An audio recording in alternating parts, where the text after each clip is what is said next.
As this room fill up, be sure to hit the like button, share this content. Cowboys heading into week 3. Cowboys heading into week 3. Come on, baby. Name. Law Nation. Mama said there'll be days just like this.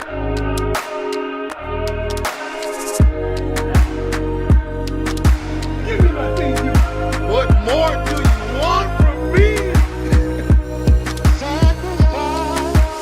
Come on. Yup. Ain't no party like the Cowboy party. What about a Law Nation's groove? From my studios to yours. Be sure to hit the like, share this content. Let friends, let neighbors know where to go when it's time to tune in to Cowboys, sports talk, and beyond. Let's include the ice wall, baby. 5, 4, 3, 2, and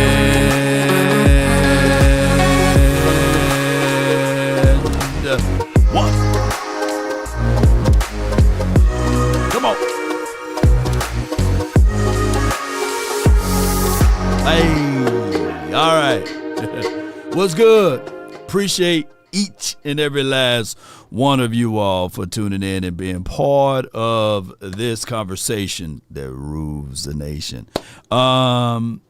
Before we get things going, there's been some news, and it is breaking news. Jordan Phillips, the guy that we picked up off of a trade, he will be entering in IR, and normally you go into that program is about 3-4 weeks or what have you. I don't know how long he gonna be in there, but all that we had, far as the conversation about him being a guy that's gonna be a difference maker, you can take that and ball it up and throw it away. You're like,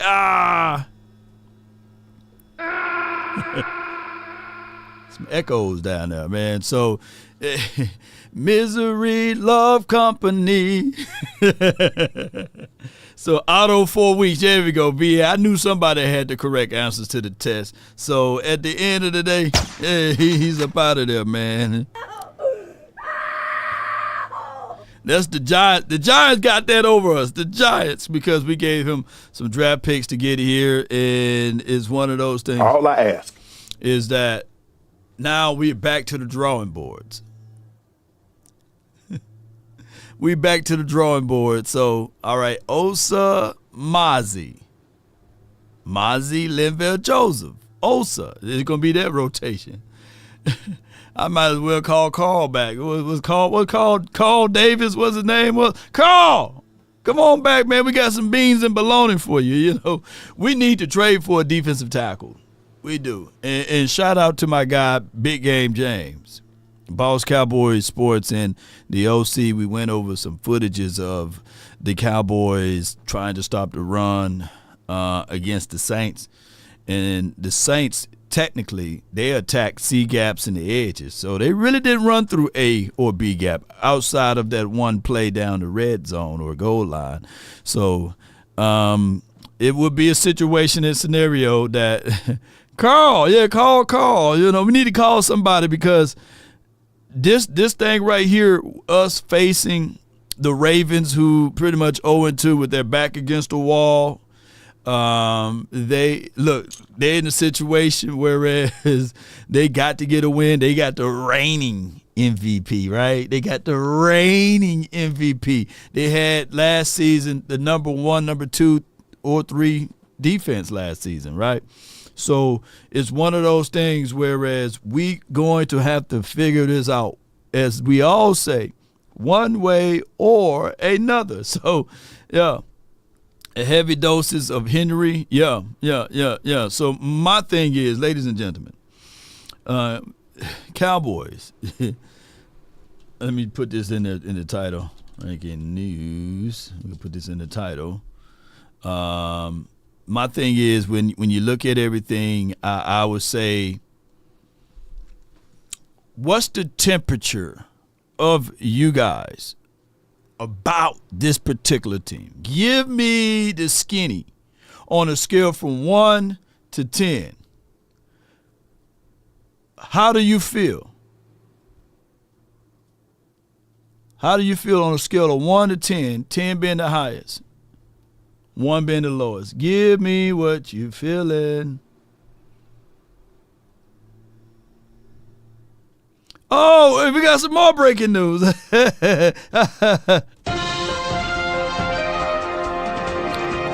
It's, oh my God, Defy Talk Radio. Come on, well, Defy Talk channel in the Cowboys. Hold on, let me see if I can get this all up here. They trying to break into Puff Daddy house. Get out of Puff Daddy house. Hold on. Get out of Puff Daddy house. All right, let me get it right here. Here we go. Let me pull that in right quick. We got breaking news, and boom, shakalaka.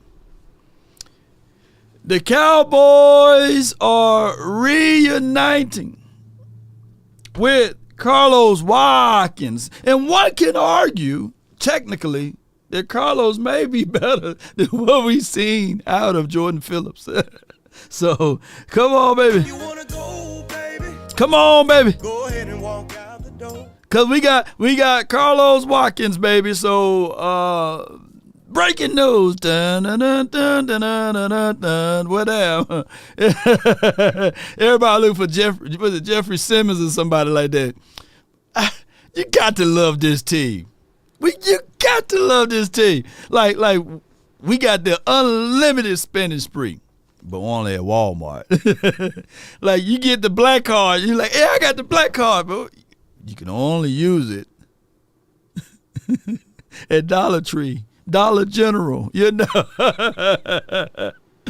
Oh my gosh, man!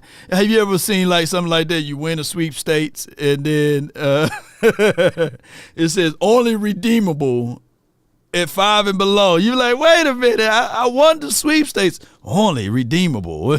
So I got $10,000, and I can only use it at 5 and below. Yeah, but you got $10,000. Come on, man! The Dollar Tree special. I'm not beating up Carlos. I'm not beating up. He had a pick six. So Dollar Tree special, baby. So go get Jeffrey Simmons. See, that makes too much sense. Hey, man, you got an unlimited budget. Yeah, but it's at the Salvation Army. All of the proceeds will go back to the Salvation Army people as well as you doing the goodwill, you know, because you still got to purchase, still got to buy. But we like our guys, and let me see what we can pull up from what Carlos been doing since he been gone. Y'all didn't know we were gonna have all of this breaking news today. So, and I'm not trying to beat up him, you know. I'm not trying to beat up him. I think that you pay for what you get. Yeah. Let's see what he did. Oh, so Jeff Scanino, did he come from the he was on Washington team too? Let me see. All right, it's 2024. He got 0-0. How did he still get grades? He got 0 everything. Oh, he still played.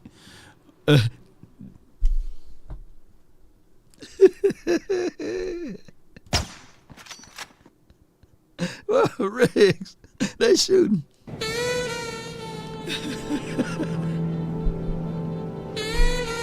I can't get to the lead story today. I said, wait a minute. I said, how smooth get grades and he got zeros? Riggs! I was like, what did he done did? Okay. All right, so they gave him grades. All right, he had 1 snap. Oh, that's what it was. 1 snap, pass rush snap 2. So he had, 3 snaps? Yeah, 3 snaps. So, shout out to him. Maybe he can give us all of the secrets, for what he did over there in Washington. All right, so let's see what he did last year. He had 4 solo tackles, 1 assist, 1 sack. Hey!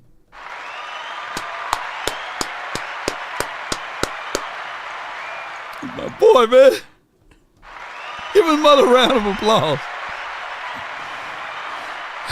He had 4 stops, 1 assist, 1 pressure.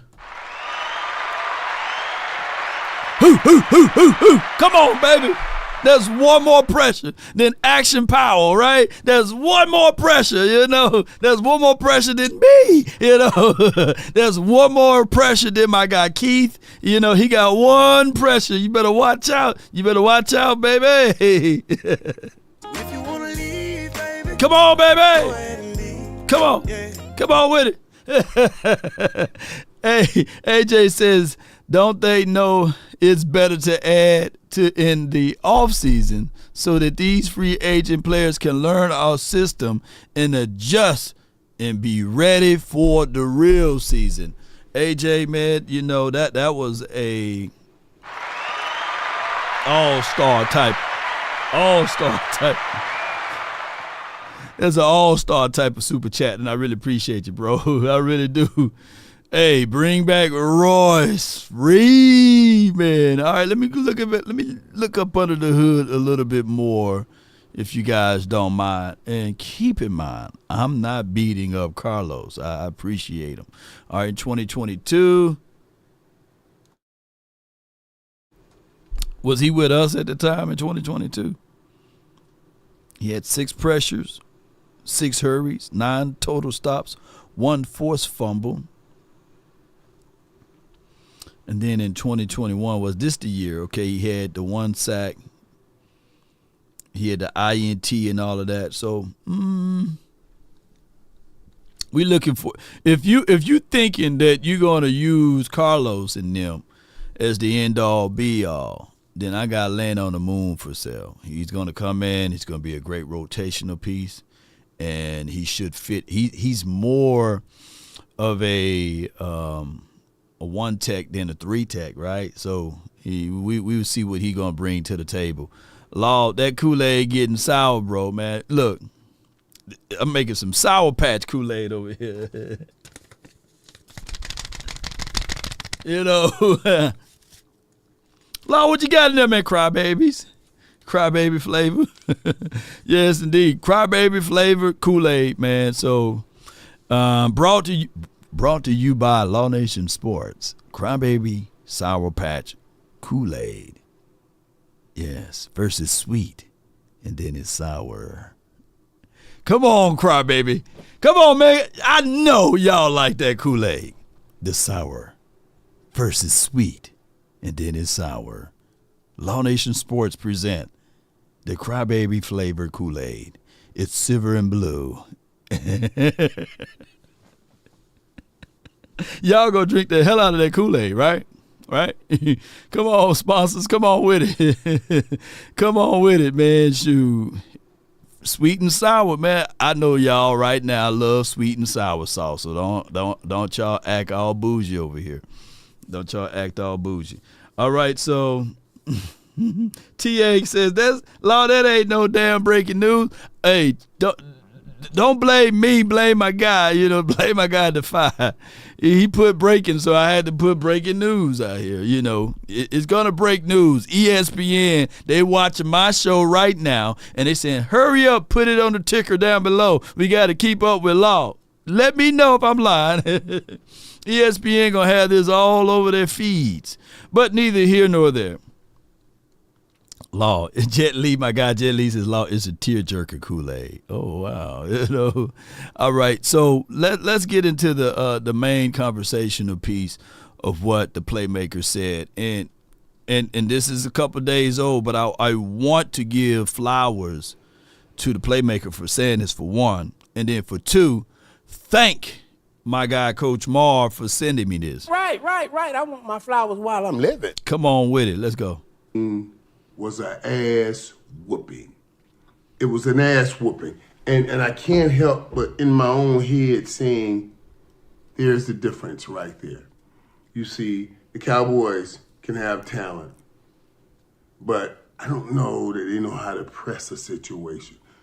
The Chiefs have talent, and they press the situation. They meet and beat every challenge that comes up in this stadium. Meet and beat every challenge that comes up and try to challenge their reign of authority over the National Football League.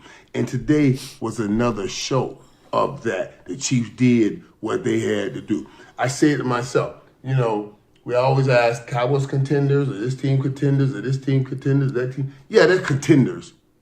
But the Chiefs, them damn champions. And there's a difference between the contenders and champions.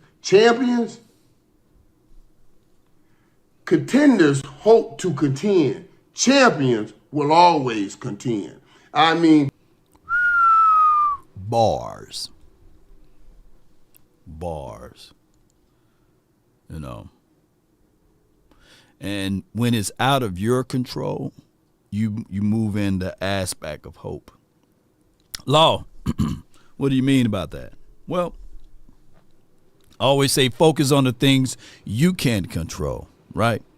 So I have hope that the Cowboys can perform this weekend better than what they performed last weekend. I hope that when we pull up these stats, that this is just sheer the beginning of the season, and I know for sure that the Cowboys will not be ranked 26th offensively speaking, 26th defensively speaking, and the only damn thing that's going good for them is the special team is second. I hope that these will not be the results. Write this down. Everyone have a reason, but results are what matter, right? We can only hope for it. Ain't this right, James Simmons, T.A., Gina, Chris Money, shout out to you. Cowboys is in the chat. We can only hope. Now, if I was out there on the field, I will my results. We would say, hey, this is what we're going to do. We will it to existence.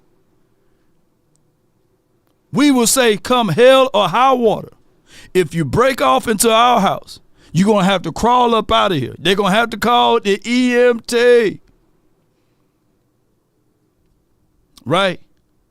We won't have to lock in. If I'm the owner of this team, we shutting stuff down. We're moving furniture around. We are willing to never display what we seen last Sunday. Or there's going to be fire and brimstone. There will be no desserts at the table. There won't be hope. There'll be willing. And that's the difference between champions and contenders, is what the playmaker is breaking down. Come on with it. It will always be a game. And if you're going to beat them, you got to play the whole damn game. It's going to go down to the rope, down to the wire, and you got to snatch a victory out of them because they're not giving you a victory. The champions. You're champion. They're used to winning. And that's what Kansas City is. They're used to winning. They expect to win. So when things get hard, they don't go crazy. Yeah. They expect to win. Expect They're to win. champions. They're That's champions. what I'm talking about. You guys, there's a difference. The Cowboys don't have champions. They got contenders. Now, a contender can turn into a champion when they realize how tight they need to be and how good they need to be, how they need to turn to one another and make it a promise made one man to the other. I'll get my job done. Then you leave the contender ring and go to a champion ring. I also say it this way. Only football families win championship because the road to a championship is never paved smoothly. It's paved with peaks and valleys, and everybody can handle the peak. But very few bodies of any body can handle the valley. God, dog, boy. That's a reverend right there, boy. Jeez. Woo! It's easy being on top of things. It's easy to be a Cowboy fan when we beat the Browns. But it's harder now to be a fan now. There's people right now tucking their chain in. There's people right now not even wearing a blue, nor a silver, nor a white. There's people right now wearing green and stuff, you know what I'm saying? Wearing silver with gold plates on it, you know? They ain't wearing the silver and blue. They're like, hey, man, I'm part of this particular crew. But when you in that low dial and you in the hole, in the valley where it's cold, and everybody taking their best shot at you, you know, they talking about your character. They talking about how you smell and how you look, right? You're on the forefront. When I put score predictions out, it's easy, right? For when that score prediction don't hit, for somebody to mock and spit upon you, to say you don't know football, it's easier for somebody to put in the keyboards, right? To say, man, this dude trash, his channel, his content, it ain't great, blah, blah, blah. It's easy to say that after a loss, right? It's easier to poke holes at somebody when they at their lowest. But when you're on top, seems like it's not an issue in the world. We got 360-some people in here. If we would have won, it would have been 1,000 right now in here listening to every word, every syllable, right? But when you lose, the whole temperament of the people and the support of the nation falls back and say, hey, don't touch it. You know? And that's life. That's life. But those who gonna stick with you through thick and thin, they got you. Even when you at your low dial. Right? Think about it. In the book I read, there was a man that fed over 2,000 people with bread and fish. When it was time for him to get on the cross, them 2,000 people could have easily said, no! Release him. He's the real one. Didn't even show up. He's at his low dial. He had 12 disciples. But when it was time for him to be on the cross, I don't know about that, man. You know what I'm saying? They started doing like this. Not all 12 of them was there willing to say, this is the dude. He's the real one. So when you in your low dials and you in your lowest moments, look around. See who's going to be in your corner. Man. You see, when teams and organization goes in the valley, they come apart. But when a real football family go in a valley, Kansas City family. A couple of years ago, when everybody said, okay, we just going to start playing way back here and not give up the big play, they start dinking and dunking. Then people say, well, hey, y'all ain't got Tyreek Hill no more. We ain't worried about y'all. They still got it done. They played great defense. You see what I'm saying? Defense! When a championship, a football family goes in any kind of valley, it brings them closer together, and they come out stronger. See, in crisis, families come together. And they come out stronger. Let me add to this, Playmaker. Let me add to this. Let me get in on this. You want to be so tightly together, like a knot on a rope. So when the opposing forces pull, that knot get tighter. Woo! You might not like Law Nation, but this information can help you out in any situation. Baby, when that knot get tight, woo! You're going to have to end up cutting it just to get it off. Yeah. That's what the family, and that's what the playmaker is saying. Oh, my gosh. You see, a lot of people from the outside would say, it's only Pat Mahomes for that doggone Chiefs team. But the people from the inside knows that it's Chris Jones. It's also the other pieces. It's also the Kelsey. It's also the run game. Isaiah Pacheco, even though he's hurt, it's somebody else that's going to have to stand tall inside of it. That's a team that's really rooted. Not just fancy words to say, yeah, all in or whatever he said earlier last year. Cease everything and rooted and all of these little fancy words. No. Take all of that SHIT and throw it out the window. It's all about the heart. That was really measures the situation. What's in your heart? What's in your heart? That's what matters the most. What's measured in your heart? Whew. Come on with it. Organization, teams, any other thing, they go in, they go apart, and they shatter. The Chiefs, they don't have a football team. It ain't a football organization. That's a football family. Family. And if you're ever going to beat them, you got to become a football family. And the Cowboys, they don't have a football family. Woo! Wait a minute, playmaker. I wasn't ready for this now. You know, I thought we family over here. Shout out to you, Adam, for dropping 100. Shout out to you, man, for dropping them 100 over there on the Facebook side. Man, appreciate you. TC on the drum says, pass the hat around. What's the statement on Fast and the Furious? We family, you know. Fast and the Furious 1, 2, 3, 4, 5, 6, 7, 8 families up in this mug. How many families they got? They can take a car, an automobile, and drive it into a building. We family. Sacrifice. There's family over there, man. I'm going to try to use that next time I'm driving my vehicle, man. Not into a building. Hey, man, we family. Come on with it. Right now. So they can ride high one week, and then the next week, right back down low. And now the question is, how do you come out of that valley? You know, how do you come out of the valley? They look like the Green Bay Packers game in the playoffs. You couldn't stop the run. Alvin Kamara had his day, and Derek Carr looked like an amalgamation of Mercedes, Tom Brady, Joe Moe, and Dan Marino, the rocket arm. I mean, making throws everywhere.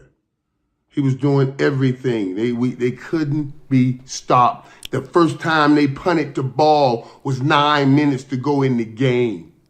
That was his first punt of the game. So, yeah, that was a horrific performance by Dallas. And I'm gonna lay something on this because I heard something. Listen and I'm gonna properly. tell you something. It pissed me the hell off when I heard it. Listen properly. And I don't know it for fact, but the source I got it from is it's an inside source. And he told me, I said, man, he said, Michael, I don't know, man. These guys, I don't know how focused they are. I said, well, what did they go over at the night before the game at the hotel? What are their thoughts? He said, man, a lot of these guys don't even. They're not forced to come to the hotel. It's a choice to come to the hotel. Let me give you guys some understanding. Let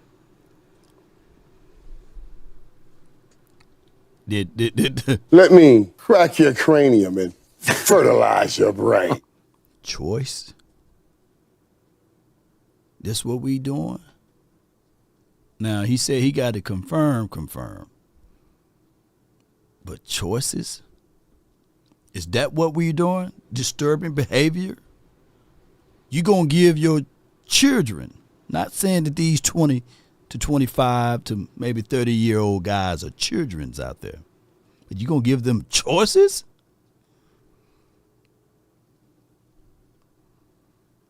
That's insane. There's no choices. There's no options. It should be a law. That's law. That's law. For you guys to be there. Locked in. Focused on football. No choices. No options.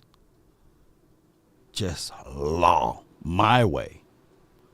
And if you want to stay at the crib and not be here at the hotel,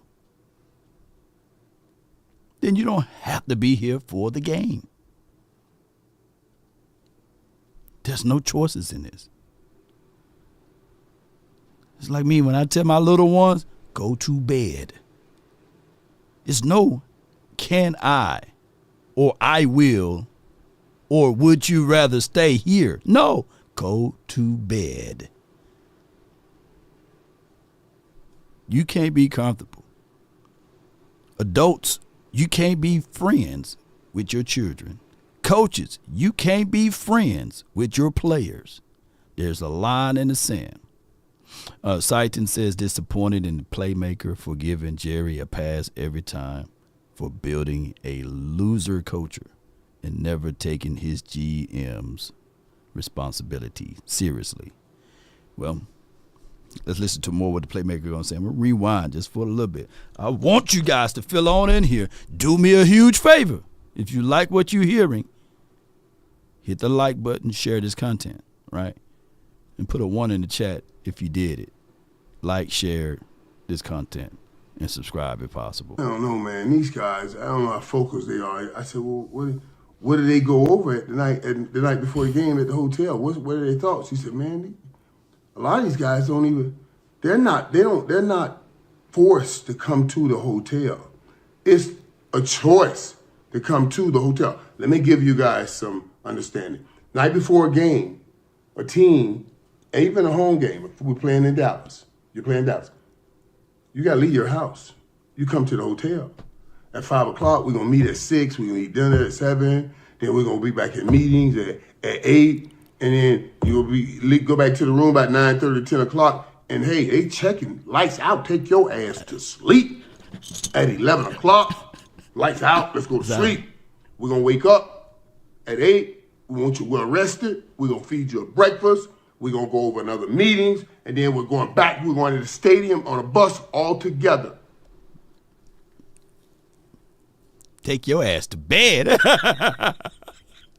Hey, to a degree, when you look at that 12 o'clock game, it looked like, man, our guys needed some doggone energy. You needed some Red Bull or some watermelon juice, instead of Red Bull, watermelon juice, natural stuff. But neither here nor there, Celsius or something. Michael Irvin may have a point here. He may have a point here. Let me rewind and let me know if you guys got enough time. I know y'all might be eating your oodles and noodles for a lunch break right now. But, man, I'm going to rewind. Listen properly. And I know there's going to be people saying, wait a minute, you talking about the pot calling the kettle black because Michael Irvin, boy, we know he used to party. But one thing you can't take away from Michael Irvin, you couldn't outwork him. You couldn't outperform him in anything and everything that he do, right? Because he'll sweat it out. He may be a little late here and there, but we're going to rewind just a little bit. And at this point, they should do as he do. And do as he say, not do as he did, We back at meetings at 8, and then go back to the room about 9:30, 10 o'clock, and hey, they checking, lights out, take your ass to sleep. At 11 o'clock, lights out, let's go to sleep. We're going to wake up at 8, we want you well rested, we're going to feed you a breakfast, we're going to go over another meetings, and then we're going to the stadium on a bus all together. Now I'm hearing that this is not a force. They're not forced to come to a hotel. They can choose to come to a hotel. Are you shitting me? Are you shitting me? You're going to give 22, 23, 24, 25-year-old men an opportunity to come and go as they please on the night before a game? Wait a minute, playmaker. I hope that's not the case. Oh, no. At 5 o'clock, we're going to meet at 6, we're going to eat dinner at 7, then we're going to be back at meetings at 8, and then go back to the room about 9:30, 10 o'clock, and hey, they checking, lights out, take your ass to sleep. At 11 o'clock, lights out, let's go to sleep. We're going to wake up at 8, we want you well rested, we're going to feed you a breakfast, we're going to go over another meetings, and then we're going to the stadium on a bus all together. Now I'm hearing that this is not a force. They're not forced to come to a hotel. They can choose to come to a hotel. Are you shitting me? Are you shitting me? You're going. That's my new drop, man. Oh, man, you guys heard it first. Oh, my God, you heard it first here on Law Nation Sports, man. This is my new drop, man. Oh, my gosh, man. Let me crack your cranium and fertilize your brain. Oh, my gosh, man. B-Bird with a super chat. He states that, you know me, Law, culture. Man, Playmaker, you right here in Dallas. You right down the street. Be the advisory for the Joneses at least. Be the damn person to let people know. I'm not gonna name the hotel that they stay in because I don't want all y'all to be crazy. But it's a nice hotel, man. The managers and all of the people, they're nice. You in Dallas. And I get it. They may have started to adopt the aspect of this due to the C-19 thing and all of this, and the world changed a little bit. But we got to stay focused, and all 53 of those players need to be at that hotel and locked in those rooms. Focus. There's a lot of interactions, too, around that hotel. There's a lot of interactions, things that you can slip out in and go to, you know. But, man, stay focused, man. We back at meetings at 8, and then go back to the room about 9:30, 10 o'clock, and, hey, they checking. Lights out. Take your ass to sleep. At 11 o'clock, lights out. Let's go to sleep. We're going to wake up at 8. We want you well rested. We're going to feed you a breakfast. We're going to go over another meetings, and then we're going back. We're going to the stadium on a bus all together. Now I'm hearing that this is not a force. They're not forced to come to a hotel. They can choose to come to a hotel. Are you shitting me? You're going to give 22, 23, 24, 25-year-old men an opportunity to come and go as they please on the night before a game? I hope that's not the case. Me too. I hope that's not the case. Me too. You gotta make sure. Okay, I'm gonna just speak me. I'm African American, 15 to 17 kids. You leave me home the night before a game. No one's talking to me about my assignment tomorrow. Every one of my family members are talking to me about their damn problems right now. What they doing, what they going through, how much they need, how can I help them, how can I fix them? You don't leave these guys home. You put them in a hotel, you make it mandatory to come to the hotel. And so now all they can think about is football. All they see around them is football. And their mind will stay on the game. I hope the damn that somebody lied to me. I hope so too. I hope to damn that somebody lied to me and that we're not letting these young men run around and choose if they want to come to a hotel or not the night before a game. I'm just dropping that out. I'm going to check to make sure, but if that's the case, shit, we can stop right now. We can stop talking about the Cowboys ever winning the Super Bowl ever again, if that's the case. If that ship has gotten that loose, then it's certainly going to sink. That's all. I will find out.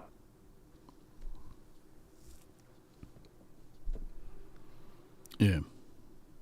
And I think he meant 15 to 27-year-old. He's talking to the community of, like, the activities of what he experienced. You know, Michael Irvin, to this day, he still got a lot of people that do this. And the relationship and the partnership that I bring to the table is I'm not asking him for nothing. I don't ask nobody for nothing, right? So, because I know people pull upon and they will stretch and they will keep pulling and stretching, you know. So how can I, you know, and say this, you know, we are blessed here, but the greatest amongst you will be a servant, someone who's willing to serve, someone who's willing to help.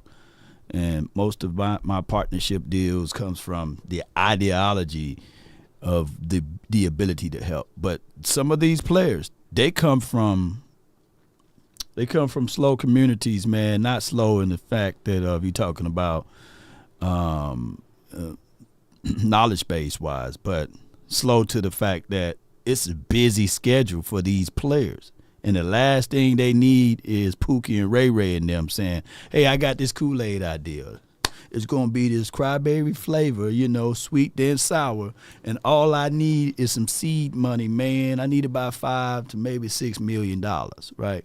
And they keep asking these guys over and over and over again.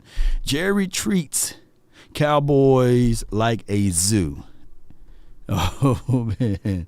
And this is the part that's due. The Jones is neutering all of their coaches. Jones cancer culture. Now, to a degree, Saitin, I agree. I agree to a degree, because there is a principle and a philosophy in a deal that the Cowboys love to operate out of. Like, we will never see this Mike McCarthy ever on the sidelines. Let me see if I can pull this up.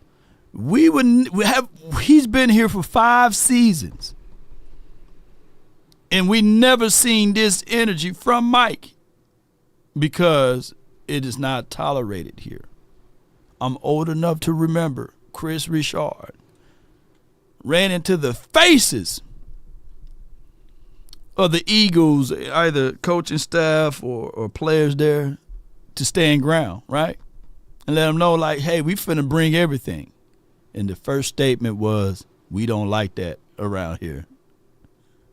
We don't like those type of interactions around here. And he's been docile ever since. And then, of course, I think the following year they got rid of him. So, yeah, these are the things that we got to understand here. Right? Big companies, they always say, hey, we hold responsibilities to our shareholders or our stockholders, right? And all of those stuff, right? We got to make sure that our sponsors are, legitimate with the things that we do and these sorts of things. Like, I get that. That's why I don't want to be watered down. That's why I love to flex my independency. Yeah, it may be a little bit more difficulty getting things done, and I may move a little slower. But at least you guys know that y'all getting law and not Walmart law, not Sears. Sears out of business, right? I'm telling my time. Not Best Buy law, you know what I'm saying? Y'all getting Law Nation, right? So when it's time for me to spit the real raw and uncut, shoot, you guys know, man, this dude, y'all getting him. Yeah. And I'm going to say it the way I want to say it, right? Country and all. But the playmaker is right about that. Let me rewind just for a little bit. We're going to play it again. Well, how can I help them? How can I fix them? You don't leave these guys home. You put them in a hotel. You make it mandatory. Mandatory. So now all they can think about is football. All they see around them is football. And their mind will stay on the game. I hope the damn that somebody lied to me.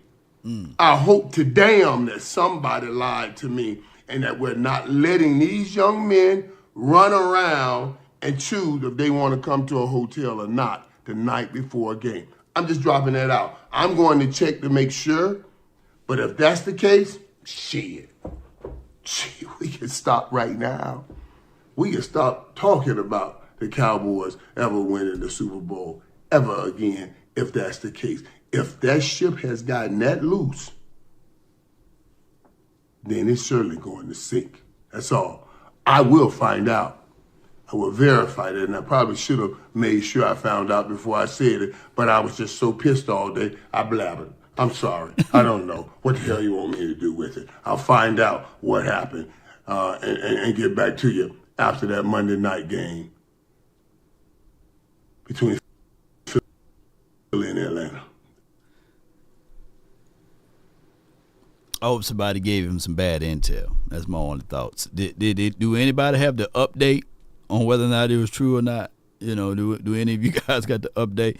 That's Michael Irvin. But when there's smoke, there's fire, right? And for that to be a trusted inside person to tell him that beat of information and for him to say it when he's mad, because, cooler heads do prevail, right? And stuff. There are some things that we will have far as information that someone tell us about, and then we kind of keep it secretly, and that's just what it was. Smoke one for you, Irv, not lying, bro. It was truth, yeah. And I don't want, because we got players that absolutely watch the show, and they love the show, and I don't want to point out or excoriate them and say, hey, get your ass in that hotel. You know what I'm saying? But at the end of the day, there should be a line that's drawn in the sand and saying, hey, at this time, you need to be here. It don't need to be ifs, ands, and buts about it, because the Cowboys, we can't do things that the other 31 other teams are doing. We can't pick our nose. We can't retweet things. We can't, grab. You can't dig in your butt cheeks and none of that stuff and pull it out. TMZ gonna catch him. Like, hey man, what's going on? Why you digging down there? Unclean, unsanitized. So that's just how it is when you are the silver and blue with the star on the side of your helmet. That's just what it is. That's the price. Like when I mentioned last night on the show, people like, I didn't know Fred Warner had a podcast. Fred Warner got a podcast. Nobody cares about Fred Warner and his podcast, but they care about Michael Parsons' podcast. Cheek digging is a spicy work, man. Posey, yeah. And yeah. Carlos Watkins is back, ladies and gentlemen. Based off of my guy, Defy Talk News, Defy Talk Cowboys, I meant to say. The other news is, I'm just going to recap this for those who just now tuning in.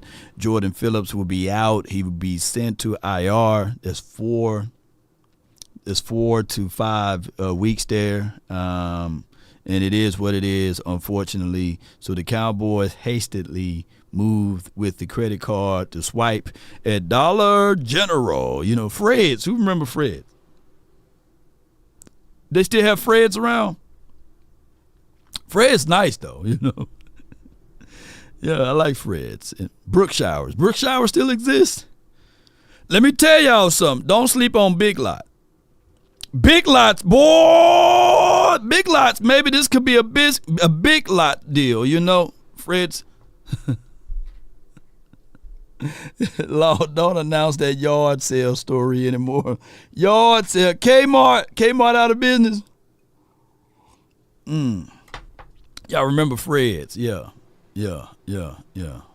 Shoot, Big Lots, man. Hey, Big Lots, hey.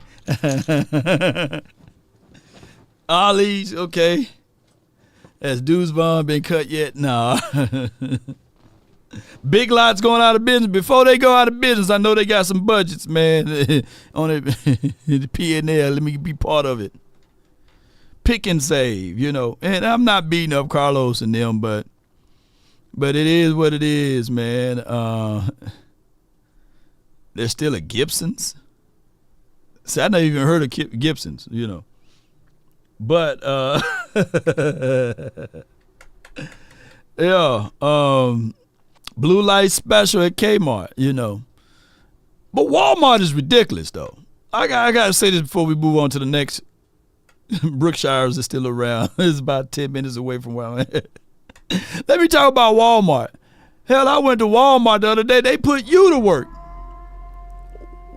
Walmart will put you to work. I'm sitting here like, wait a minute now. I can't find nobody to help me check this stuff out. Well, I'm going to give my own self a discount, but they got cameras in front of you, and I don't want to be I don't want to be on the news. Breaking news. A content creator for the Cowboys, he got caught stealing grapes, But, man, they put you to work at Walmart. I'm sitting there like, there's anybody that I can get help to check this out? They're like, nope, all automation. They put you to work, man. I went all the way back to the electronics and I gave them everything. I saw somebody back there. I put them to work. I said, shoot, well, y'all better, with my W-9 that, you know, if you go to Walmart, they're going to put you to work. That's why Target is better. So Target, hook your brother up, you know. B-Diz is the 40. Appreciate you. My 1-year-old daughter just had skull surgery. God worked a miracle. I like how open you are about your relationship and love for our Lord Law, we them boys. And prayers out to you and your daughter. And God is a miracle worker, right? Right? And miracles happen literally every day. Just not publicized everything. You know what I'm saying? Like turning water into wine. But what's more important? You know, a doctor's skilled hand with a blade in his hand is able to put that blade to the epidermis, dermis, and subcutaneous, and able to split open and move things and do surgeries and stuff like that. Things that wasn't even thought of 50 and 100 years ago, that they can do it just like that now. Yeah. So prayers out to her. And I already know, man, you're going to have her with a nice silver and blue on, you know, jersey and everything when everything is all said and done. Appreciate everybody, you know. But neither here nor there, Cowboy Nation. You know, I try to be as transparent as possible, right? I let y'all know I ain't perfect. No way. I ain't trying to subscribe to that. No way. Definitely ain't going to say, hey, Lord, let me be more like you. No. I want to be like right here. Don't want to put no more on me. No way. I ain't finna ask for it. ain't about that business. Action Powell. What it do, man? Appreciate you. Ed says, keep getting, our cars off the shine. Yeah, and shout out to Walmart. If y'all want to run something by that, you know, let me know. I'll be in the line for some sponsorship from Walmart too. But neither here nor there. Cowboy Nation, heading into this, the Ravens, overall, they are the 15th ranked team, 14th in offense, that's a little bit better than ours, and 14th in defense. Their special teams got some holes there. As we can see, they're ranked 29th. I'm not finna go back and forth. We're talking about rankings and things like that. It's only a sample size, the Costco sample size, by the way. The Cowboys, on the flip side, we looked over this earlier. They are ranked 26th in the offense and 26th in defense.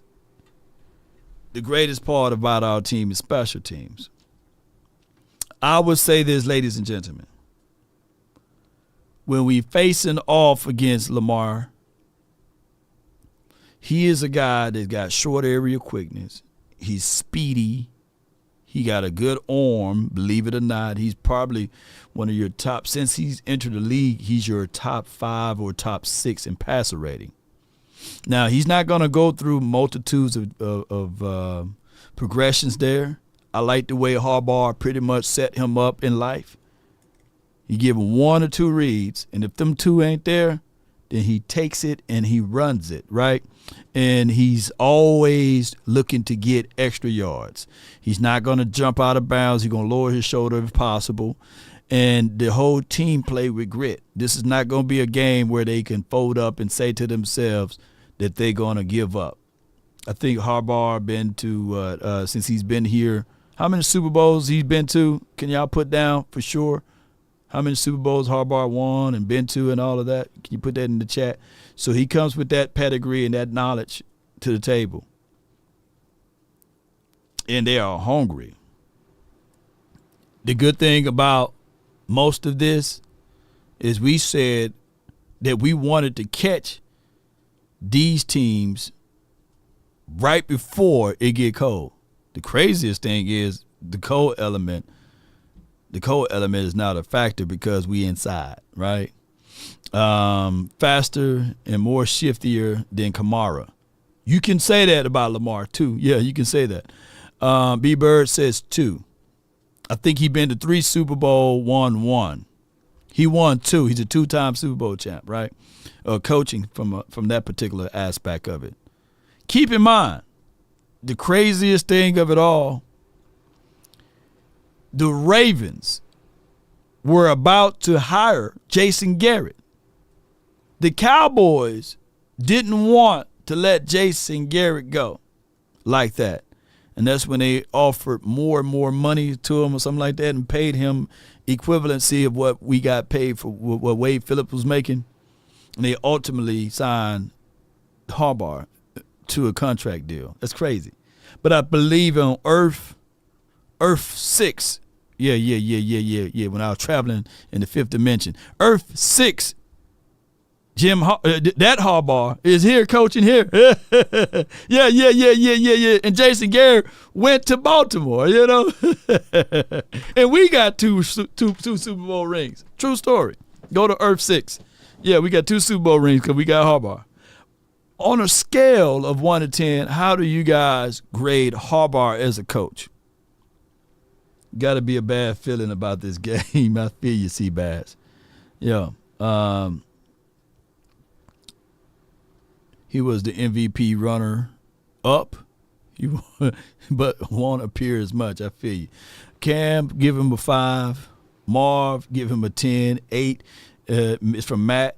Yeah. If those who like old school coaching, who don't give a dog about this Shanahan, Houlihan tree and all this stuff, yeah, the Harbaugh brothers, you know, both of them back in the league now. They ain't crying about Shanahan's stuff, you know. They ain't talking about that. They talking about their system. Yeah. About to break CERN and to make it happen. Yeah. Send me to Earth 6. Nah, what you really want to do is go to Earth 13. We got Pat Mahomes on Earth 13 for real. Yeah. We got Pat Mahomes on Earth 13. We doing all type of crazy things. Yeah. I think they are both good. Last time we played Baltimore, Dak was injured. Dak did beat Baltimore one time before. I think that was it 20, I want to say 17 or 18. One of those years, it was the year we had Terrence Williams here, Sweet Feet. Who remember that, you know? Or was it 16? Yeah. We didn't lose because of Dak, though, you know, his rookie year. Okay. And that was still a very vicious game. Yeah, that was a very vicious game. So when we talk about this team and we talk about what we need to do in order to win this game, I think that we need to start off fast. I think we need to set the tone. I think that we need to listen to what the playmakers said on that disturbing behavior and figure out a way to overcome. We need to have a quick start. I think we need to score first.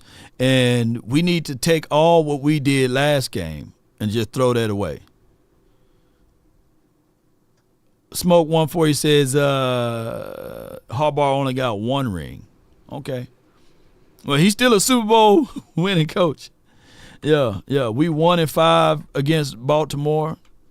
Okay, well, that 1, can we be 2-5? Matches the other 5 thing that we talked about. Yeah. So that's what we need to do, ladies and gentlemen. At this time, what I like to do is, since we are pressure cooked for time, and we got a lot of things that's going in the right directions here, I want to know your thoughts about everything, and we'd like to open up the phone lines. But before we do that, let's pay a bill right quick. All right, so this video is brought to you by MyBookies. Bet on anything, anywhere, anytime. 100% match up to $1,000. That's that thou wow. You know what I mean? Plus $10 casino chips. Now, when you use promo code LawNation, we are also going to be able to double your earnings with that. So be sure and be mindful to use promo code LawNation. On top of that, loyalty pays really well over here. They got a loyalty program with MyBookies, whereas the longer you in with us, the higher you grab your tiers. It's like this. The more you play, the more you win. So that's a win-win deal with MyBookies. Keep in mind, when you're all around MyBookies, just use promo code LawNation, and we'll take real good care of you, because this is the most wonderful time of the year. Football season. Let's get it. Let's go, man! Let's go! Like they did. I get to stand in front of my boys and say, do it like your dad. 657 would want to. 390 7391 is the hotline for your mind. Come on with it. I want to know your thoughts. Don't ever give up. The hotline is brought to you by MyBookie. Get back on your 2 feet and get that done. Don't contemplate it. I'm putting it Let's up. get that done. This video televised for who couldn't make it. Come I'm on straight with at it. the top of my chest up, chin up high like they can't break me. Like Sean, it's time to fight. Fight. They know just how we come. Here we go. Dallas, boy, we tryna fight. Like Sean, it's time to fight. Give me 1 second. Let me pin it to the top of the page, baby. The hotline. We don't never give up. Don't give up on us. We don't never give up. Hey, bro, come on now, dog. We don't never give Come up. on with it. We don't never give up. From the 206. You're live on the nation, man. Not What's much, up, man. family? How you doing? Man, I'm doing great, man. What you got? Well, I was listening to y'all finding word last night, you know. But what I want to say is, I told you, Lord, same thing happened again. What's The that? boy Darius might be right. We're not playing the right people in the right spot. I was telling your boy, like you said, number 9 should be doing 9 routes always. Number 3 should be doing 9 routes. Because we don't be trying to skirt you. Because everybody think we slow, and we're really not slow. But McCarthy is not running the right place. We should be doing sweet right, sweet left, sweet right, sweet left, and then you hit him up the middle. Not just the same boring play. Up the middle, up the middle. I'm like, what is he doing? It's no creativity, man. You know what I'm saying? And number 80, he's a big, strong receiver. Everybody got their favorite. Man, I know football, bro. Right. That dude, 80. Number 80. Ryan, yeah. Ryan is is a beast. I like his skill set, but we need to see whether or not the Cowboys just going to insert him. I think that they should do it in this game. It's a home game. It's a place where he should be comfortable. He's a rookie, for crying out loud, and I think better. And he blocks a whole lot better than Brooks. So Thank you. yeah. So I think that could be the situation. And he outdid Brooks in the regular, and what you call. He making one hand catches. You can see it before when they went to the dome when y'all was in the last practice. You can see he was making one hand catches, and him and Dak Prescott. I saw the highlight. Dak Prescott was loving this kid. Throwing, even CeeDee Lamb's there. You got to beat. And then one more thing. Look, it's already backfired on us, Law. The guy still on the practice squad. Why are we going to get Watkins when we should just going to grab Rodgers off the practice squad of Cincinnati? He out in our place. He the best D tackle. He outplayed every D tackle we had in camp. Why you just go get the young kid? This is a young man game. Why we bring old ass Watkins back? This is what we lose, man. But you know what? Damn, you're right. You're right, MJ. I didn't think about it that way. Shoot, grab the young kid. You drafted him. Yeah. The young kid played better than all our D tackles, Law. I was there, Law. When you left, I was at the camp. D tackle, he outplayed all of them. Why we keep doing this? But man, I'm so hot. Man, come on, Law. You got to go to the Souls, Law. Yeah. I'm gonna try to. I'm gonna talk to Clarence. I'll talk to Clarence tomorrow. So I'm gonna see if he can start. I'm gonna see if he can start sprinkling that around. See if he can write an article on that. He's an old ass walker. I don't want no damn walker. The young kid played better than all our D tackles. No and doubt. that's why he got pissed, Law. It's like you play outdo me, Law. But no, they're gonna bring MJ back. But Law's better than me. You ain't gonna come back either. He said, man, I ain't signing with these idiots. They're favoritism. He went to Cincinnati. No doubt, man. I appreciate you, MJ. Appreciate you so much, man. Yeah. You gonna wait till today or tomorrow? You gonna do it today or you gonna do it Friday? Your score prediction. Well, I put you on the blast too quickly, huh? No, I'm gonna go on fair now. Okay, can I say 2 scores? Go ahead. I'll give it to you. Okay. This is gonna happen, Cowboy fans. It's Dum, that's his new name now. Dum McCarthy. I'm gonna agree with Darius. If he don't call the right place for our halfbacks, they gonna whoop our ass 38-14. We're gonna have a stupid ass look.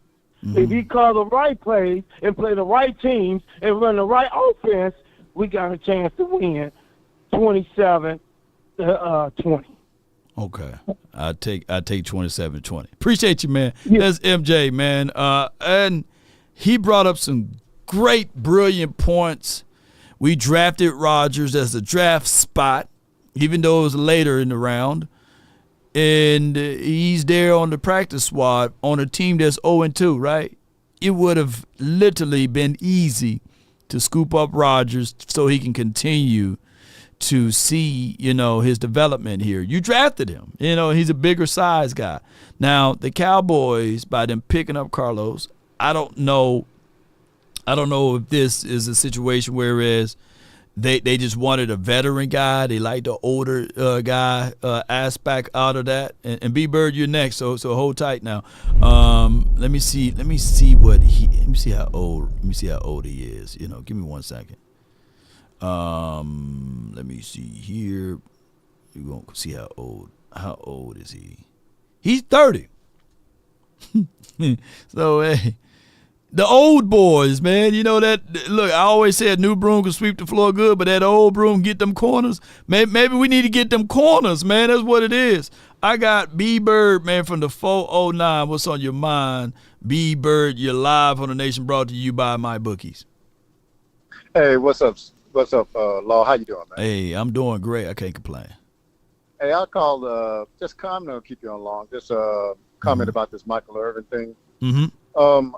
I think it's true, for one, because we start getting a little loose with our people. Again, I think the Joneses set the culture of this place. Mike McCarthy is only limited to how much he can do because the Joneses are ever present. Yeah. But I'll say this. If this started when Mike McCarthy came, then it's a Mike McCarthy issue. If this started before him, if they were doing this during Garrett's time, then it's a Jones issue, and it's you know what I'm saying? So when we took that point out, we can say who we can place this blame on. But one of the things that you said earlier, and I think one of the biggest key to Jimmy, and I always go back to him, is because psychologically, Jimmy that's what his degree was in, psychology. So he understood the human mind. Whereas a lot of people say, and I hate when coaches say this, well, these are grown men, I ain't gonna treat you like children. Right. Now some of these guys need to be immature. So you have to keep a rein on them. You just can't let these guys just run crazy saying, I know they're going to do the right thing, because they won't. Mm-hmm. Just think about if Michael Irvin had the reign that they have now where you could stay, he wouldn't even been in the league that long. Right. And so what I'm saying is I think a lot of times coaches make the mistake of, these grown men, I'm going to treat you like you're grown and let you go do whatever. When you do that, you let a lot of other things creep in instead of keeping a tight rein on the young team. Right. If you're Kansas City, who's won 3 Super Bowls, you may be able to loosen up the reins on those guys. Got some veteran guys on that team. Right. And also, when you win that many Super Bowls, now players become leaders. But right now, the leadership has to come from the coach. That's where it really supposed to come from. And so Jimmy understood that, and that's why he kept tight reins. Psychologically, that's why he cut guys at the end of the years and stuff like that to send messages or whatever. Mm-hmm. And I think that if this is the case with this hotel thing and Michael Irvin, hopefully he comes back and kind of let us know a little bit more about that. Because, I'm speaking on this because, I'm culture guy, man. I think if you get the culture right, I don't think you need the best players in the world. I don't think you need the best coaches in the world. I think you need to get the culture right, and everybody will fall in line. And I hope everybody kind of gets what I'm saying about that, because that's in your household too, right? It comes from me on down, man. That's what it is. If I set the right culture, then everybody else is going to get in line. And that's the same thing. Well, people understand. When you go play against, let's say, for example, the Steelers, they're going to run the ball and play good defense. When you play against Baltimore, they're going to run the ball and play good defense, right? That's a culture. Yeah. It's been established before the quarterbacks were there, so that's what they do. And when you playing against the Cowboys, we do have a culture. If we score first and if we get up on you for more than 2 points, it's going to be a long day for you, because they just rally and just play lights out. But in the last 5 or 6 years, if the opposing team score first, it just seemed like it's a weight on the shoulders of these guys.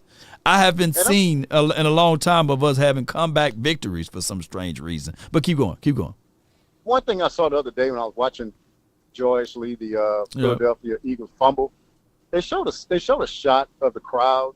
It was from behind the crowd. It must have been in the stands. Mm-hmm. And I saw everybody standing up. And Jay Tuck talked about this a lot. And I've been to some Cowboy games. I actually sat in the 100 section last time I was there. And so, but what it is, man, is that the culture of the crowd, too. For one thing, is that we have not won in so long that when something bad happens, you feel the energy in there changes. Because the crowd expecting bad things to happen. So when the team scores first, the energy is off. Yeah. And so talking about with the crowd, then that goes to the players and the whole thing. We're all in shock at that point in time. We don't know how we're gonna respond. Hey, bad things that happened before. It's probably gonna happen again. So I'm not blaming anything on the crowd, but I am blaming something on the crowd because we got some tea sippers as crowd. We go there to sit on our hands. And Jay Tucker talked about this before. When you stand up and clap, people telling you to sit down. That's crazy when I look at Philadelphia fans and everybody standing up. Yeah. You know what I'm saying? They stand up through the whole game. They're there to give energy to and this is not just Philadelphia. These are other teams too. They're there to feed the team. You know what I'm saying? Feed the team with their energy and ours. I guess that's what to be expected when you got a museum inside your stadium, right? Man, you know what I'm saying? It's bougie. It's bougie, man. You sit down at Texas Stadium. You cross your legs. You know what I'm saying? Yeah, they almost. They almost want to put a dress code in there that you got to wear. You know what I'm saying? Button ups and all that kind of stuff too. So the stadium wasn't made for it's made to make money. It wasn't made to give us a football advantage. But I think we got PTSD a little bit from our past and been gone so long that the crowd kind of looks up and next thing you know they're shocked and the energy is not there anymore. And then now we kind of got a downhill type deal. But I know you got more people on, man. I just wanted to get that point out about Michael Irvin and what he said and just my thoughts on that, man. I appreciate you taking my call, man. No doubt, man. A mixed-use facility, man, is going to always give you that, right? People gonna always remember their first time experiences, where no matter what it's at. But for example, when you go to this is very underrated, because everybody knew when you go into Seattle, the 12th man and all of this stuff. But low key, when you go to the Arrowhead Stadium down there in Kansas City, even though they trying to move down here in Dallas because of some other stuff. It's strictly football. It's strictly football. When you go to the Arrowhead, they ain't finna have no Hootie and the Blowfish or George Strait there the day before. You know what I'm saying? They're not finna have that thing rolled out far as the football field being different because they had another team playing there or some type of concert. It's straight up football, right? But in Dallas, you may have a boxing appearances. You may have a damn motocrossing thing. You may have a rodeo there. So you have all of that stuff there. And unfortunately, it's one of those things that the Cowboys ultimately are going to always have that type of mystique about. It's going to always feel like a museum. And it's not a poor seat in the building, right? So for the people to say, hey, sit down. Come on, man. You got a damn TV screen that goes from the 80 to the 80. So it's just what it is. The only thing that I can say to be fair to the boys, and I'm not putting lipstick on the pig action power, because here you go. He said, here's lost selling hope. To be fair to them, last year, them jokers ran through that thing and won 16 straight games. We lost 5 games all on the road.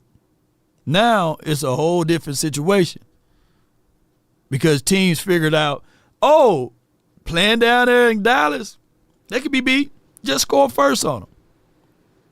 And watch them fold up like a wetsuit or a cheap tent, I meant to say. So something going to have to give. I think that whatever we talking about will not change until winning cures all, of course. But the overall complexity of it will not change until someone is gone. And that's Jerry. And I'm not bagging and banging on the table for Jerry to leave. I'm not saying that. He might outlive us all. Because at 80, he got all of that energy, man. And some of y'all tired right now. And y'all in y'all 30s and 20s. You know what I'm saying? From the 202, you're live on The Nation. Talk to me. What they do, Law? Hey, all is well. Can't complain. No, I feel like it's my first time actually getting through. That mean a lot to me. Keep it short and simple. Heard our new defensive coordinator said a couple meetings ago. He said, "This team you can't get too high, you can't get too low, right?" Right. Felt that in the soul. Week 1, I was getting a Kool-Aid. You know how we do stuff like that. Yeah. The Saints, felt myself getting a little low. Can't get too low though.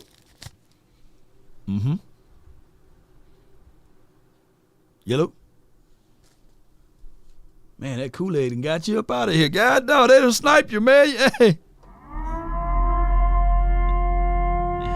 Oh, man. Hey, call back, man.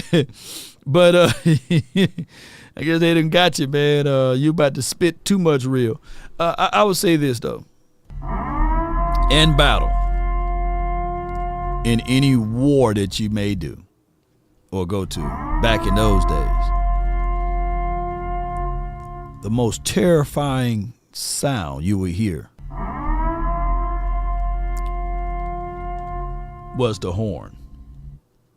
You see, the horn will set the tone that there's battle and that this is about to be a situation where they giving you their position, and if you don't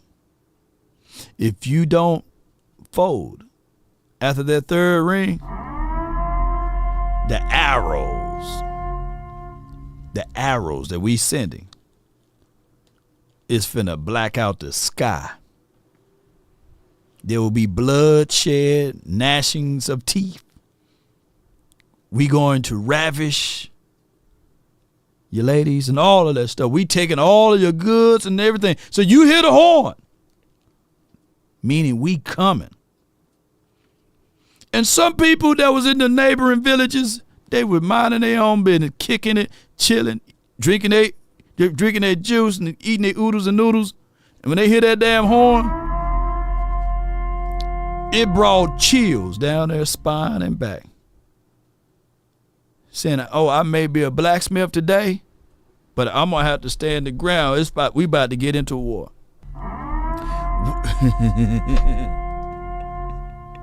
This is about to be wartime. That's the mindset and the temperament. And what football, modern day football is the gladiators of the wartime and spearmint bodies and stuff like that. You can't play. You can't be fighting and playing and listening again to some Luther. You know what I'm saying? Vandross, shout out to Luther. You got to get your mindset together. Yeah, the Rev says he did law describing hell. Yeah, it's going to be hell on earth. Pillage and plunder. Yeah. Finna pillage some stuff. We finna take everything you have. And for those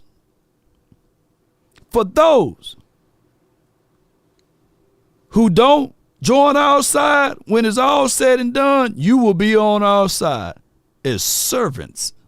I would say the other word, but I won't make the show go that far into the deep end. But we don't have that here.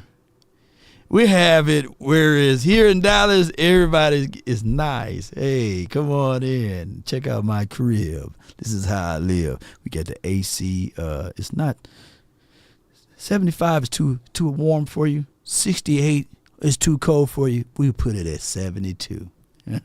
yeah, we can hit it at 72. And then we got refreshments in the lobby area. Oh, you the enemy? Oh yeah, we got a footstool for you too. Yeah, we make it comfortable for you. We got HD TV. Don't throw those other tablets away. We got the Ultra HD, so you can be comfortable. Back in the day, they used to put the visiting team on the poor sides of the locker room. Don't have nothing in there. But over here in Texas Stadium, the visitor locker room look better than almost the doggone playing team, a home team locker room. That's just how that is. 202, man. I'm glad you're back, man. I waited for you, bro.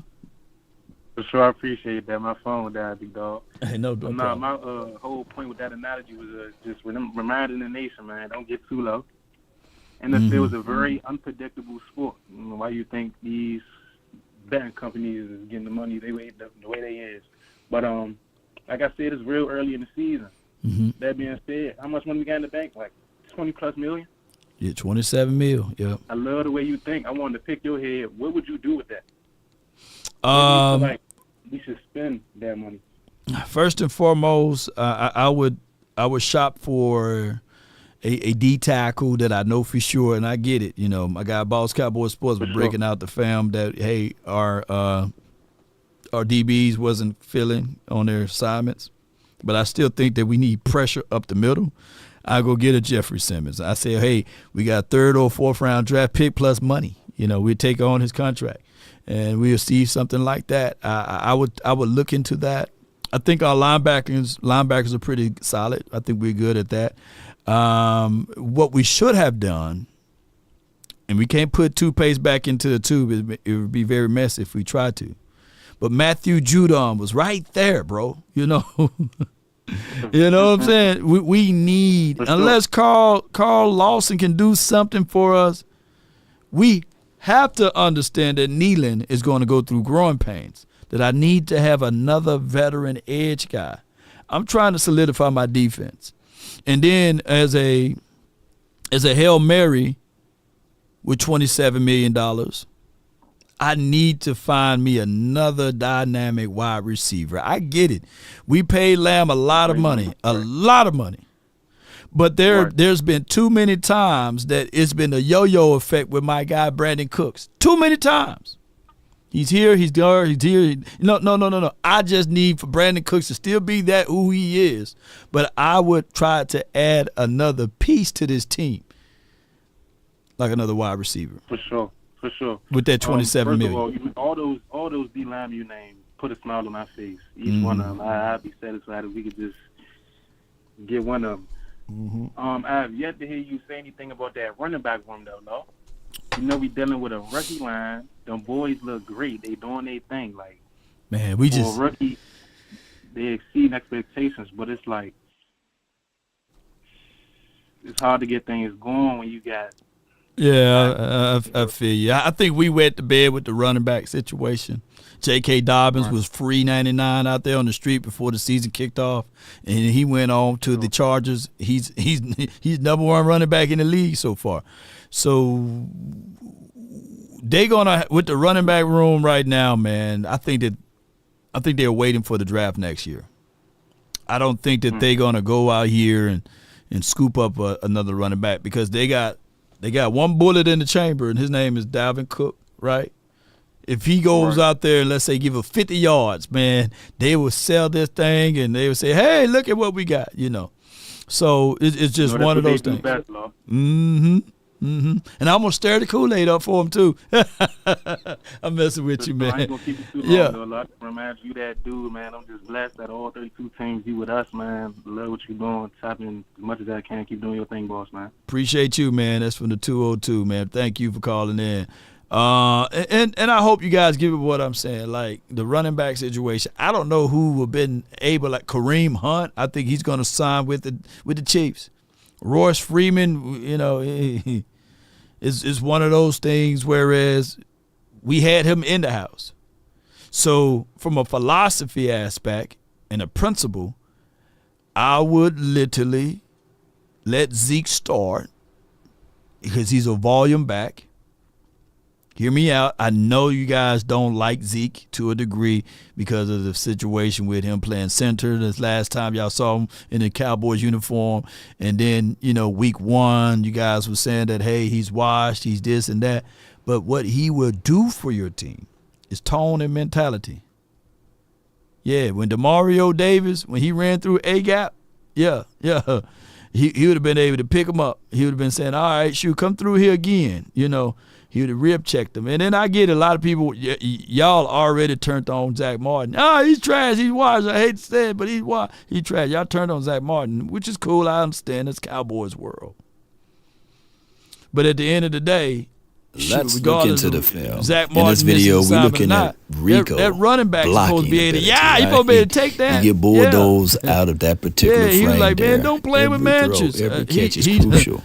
On top of that, when you have a guy like I love Rico, how someone he's not able to said block when I was exactly talking about like this, Ezekiel Elliott that a lot that of people call him someone told trash me in and the wash chat, and all of that. there's And only one of damn course, play, it's Lord. always like that in Cowboys. Well, how many world. plays do it take for But you to with break your eyes, collarbone? you can see.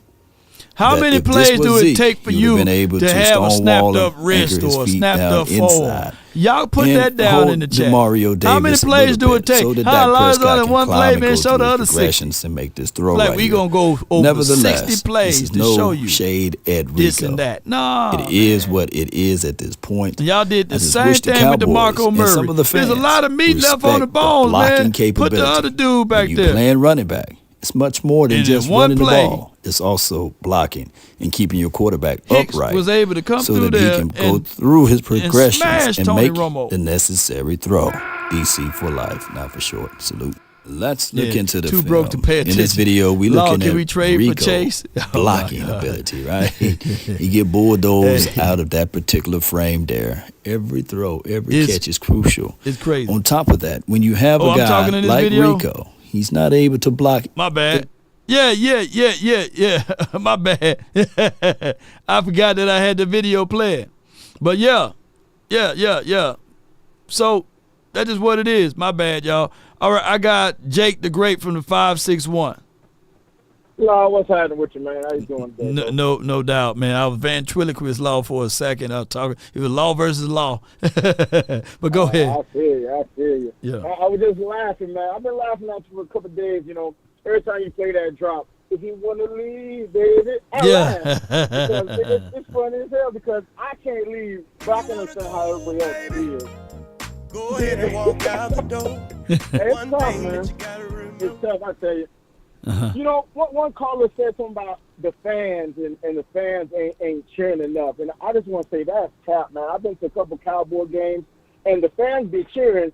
But how can you cheer when you got an owner like Jerry Jones? Just imagine this. As a Cowboy, my worst enemy is Stephen A. Smith. Because every team loses, but if the Cowboys lose, I got to see this long forehead dude just laugh. And what does Jerry Jones do? Sit down. He sits up there with his leg crossed, talking to the long forehead man himself, Stephen A. Smith. As a Cowboys fan, how do you think I feel like that? This man torments me for years. And you go sit there with your legs crossed and I'm Jerry Jones. I couldn't believe he did that stuff, man. Yeah. So you got to give the fans a little pass. They haven't given us nothing to even celebrate about. When Boss Cowboy calls them the corporate Cowboys, I swear, it's like they're having these annual meetings about spending and quota and this and that. There must be like a MLB team that tried to tank the season. They tried to tank and accidentally won the World Series. And somehow I feel like that's what Jerry Jones tried to do. He tried to, like, I don't know if it's organically or unorganically tank or whatever he's doing. I just don't understand it. And it just, the Walmart shopping is just bad, man. It gives us no hope to cheer about, man. No. You 1,000% right on that, and he give power to the wrong thing. You're like, not all money, good money. The Stephen A. Smith thing, it boils my blood when I see him. He's got that punchable, like you say, face that you would like to just slap the hell out of him. You know, like to just see him in a fight sometime. You know, because of all the stuff that he talks about. And it's crazy that they give him so much power. You know what I'm saying? They give him so much power and so much energy, man, that I don't know how he still get a seat at the table. You know what I mean? Like what do he do to get a seat at the table? Like what have he done to deserve that? You know? So if it's him, I just don't understand that part. You know? It just makes me. Yeah. It's crazy, man. It's hard to explain it. And I was mad yesterday when I called, and I should have got into my McCarthy behind too, because shout out to MyBookie, because I be betting and stuff. I added a little pick to my parlay, because why wouldn't you add this? Imagine Zeke Elliott not getting 25 stinking yards. Now you would think that it's a home game for the Cowboys. They're gonna feed Zeke. How Zeke Elliott don't get 25 yards?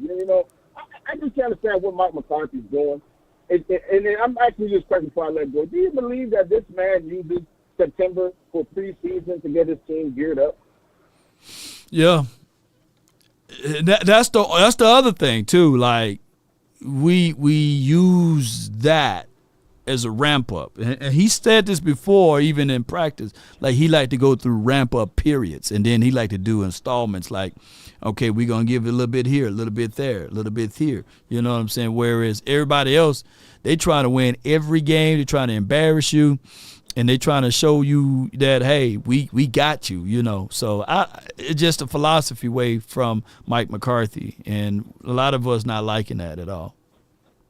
Yeah, man, that's all I got. But you keep stirring that Kool-Aid. It's a little sour right now, but you know, hopefully it'll be a little sweeter, put some splendor in there. Yeah. Drink it later on. Yeah, we'll see, man. Right, appreciate you, Jake the Great, man, and yeah, man,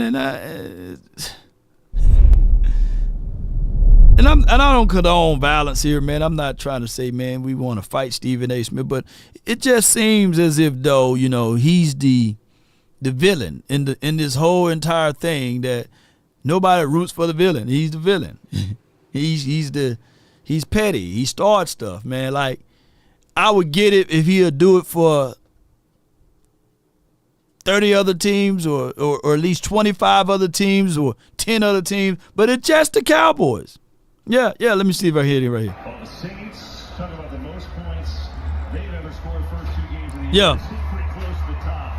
A resounding victory for them here today. Coming into Arlington.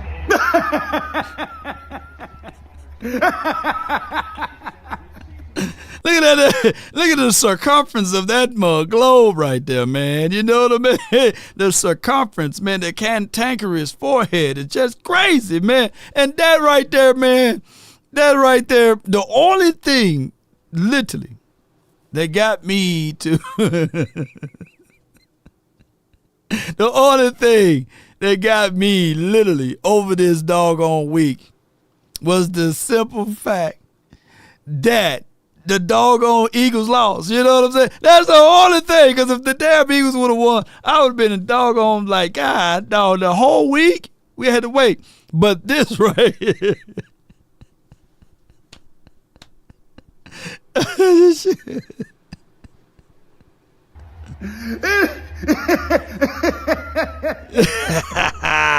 Week 2, and it's already started. How about them Cowboys? And don't y'all know how many times people done shared this clip with me? Don't y'all know how many times?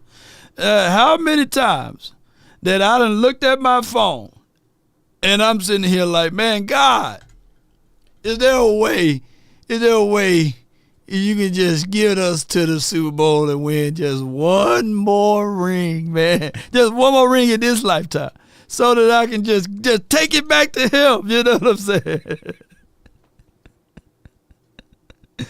Oh, my gosh, man.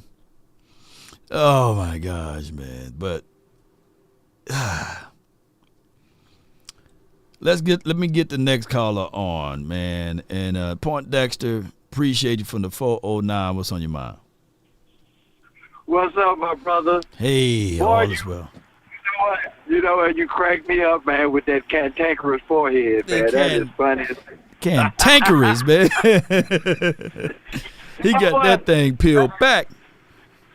That's right up there with homeboy that said he didn't want no stinky spit on his stuff. You know what I mean? Oh, but you know, I got the new phone, man. So I hope I'm loud and clear. Testing 1, 2, 3. Yeah, you Testing loud 1, and clear, 2. man. You loud and clear, yeah. That'll work. Hey, man, I think a lot of callers touched on it. Kind of seems like we get too high on the highs and get too low on the lows, and we're going to fall somewhere in between, maybe on the high side of it. We do have rookies out there playing. Everybody knows that the season ends a whole lot different than it starts. By the time we get to about the 10th game, it ain't going to be about the game. It's going to be about the wins and losses. So it's not going to go back to say, oh, we lost this game like this. It's going to be the wins and losses, and we're going to be trying to get to the playoffs. Now, I know the energy was high when it got ready to play Cleveland, but the energy wasn't as high when we got ready to play New Orleans. You know, people were saying, oh, yeah, you know, number 2, Monty Cooper, he was like the best route runner. You got to contain Watson. But nobody said how good that Kamara was. Nobody was saying, oh, man, we really got to stop Kamara. We got to surround him. We got to tackle him. We got to get to Carr. We got to get to Carr. Yeah, we talked about it, but we didn't have the energy to say that this team could come in here and put a party bird on us. So sometimes it's the whole nation, man. It's the team, but sometimes it's the whole nation. We need to understand that any team can come in here and beat us. We know what the Ravens are. We know they 0-2. We know they're going to be focused. But we don't want to fall to 1-2 either. So we need to be just as focused, man. I'm loving football. I'm loving you. I'm loving the content, everything like that. I'm going to get on out of here and say, how about them Cowboys? How about them? Yeah. That's a good call right there for Point Dexter, man. I'm glad he got a better phone now. Phone number 4. Yeah, it's Point Dexter, man. And he right, you know, the energy shifted, you know. Everybody had us pretty much on the road. Team coming off of an embarrassing loss week 1. Oh man, they definitely gonna lose this one. They can't stop the run, they can't stop this and that defense, and then we end up doing the inverse, right? And then the second game, of course, you know, the Saints good and all, but you know, they played Panthers. They ain't gonna do this to the Cowboys. And then boom. They did it to us, you know. So let's see what we can do from here. Gonna let the next caller in. Appreciate you so much. From the 904, you're live. And then the 910, get ready. 904, you're live. Talk to me. Hey, Lo, how you doing, sir? Doing great, as Tony the Tiger would say, you know. All right. Hey, man. That darn Stephen A, man, that made me want to go in his mouth just like a darn dentist, boy. That's a, man, the number 1 Cowboy hater, boy, I swear. But back to what we have to do. I know this is just a bump in the road. It's still early in the season, but I think what we need to do is, like, we just got to focus on the task at hand. You know, and the defense, you know, they know what they need to do. You know, everybody trying to. It's a copycat lead, and everybody gonna try to do exactly what New Orleans did, because New Orleans got the same offense philosophy what San Francisco did. So, and I think Cowboys pretty much just trying to look ahead to that San Francisco game, and I'm just pretty much trying to be honest with that, because I was being honest with that, because I thought we was gonna win all these games towards the San Francisco game, because I kind of got that circled on that calendar, because I think we was gonna win all these games going towards that San Fran game, because because I was looking forward to that game, because like I seen that Dak got signed 4 hours prior to the Cleveland game. I said, okay, we ready now. But to be really honest, I think we should have had something going, like, you know, it should have had the player, you know, the actual players get in there and in the preseason, they should have played at least one series. Right. Just to get them in sync. So then when they got ready for the regular season game, then they'd have been in tune. Because right now, it was an advantage that we luckily that Bradley, the Cleveland running back, he didn't play. So that was more to an advantage, where we took advantage of everything.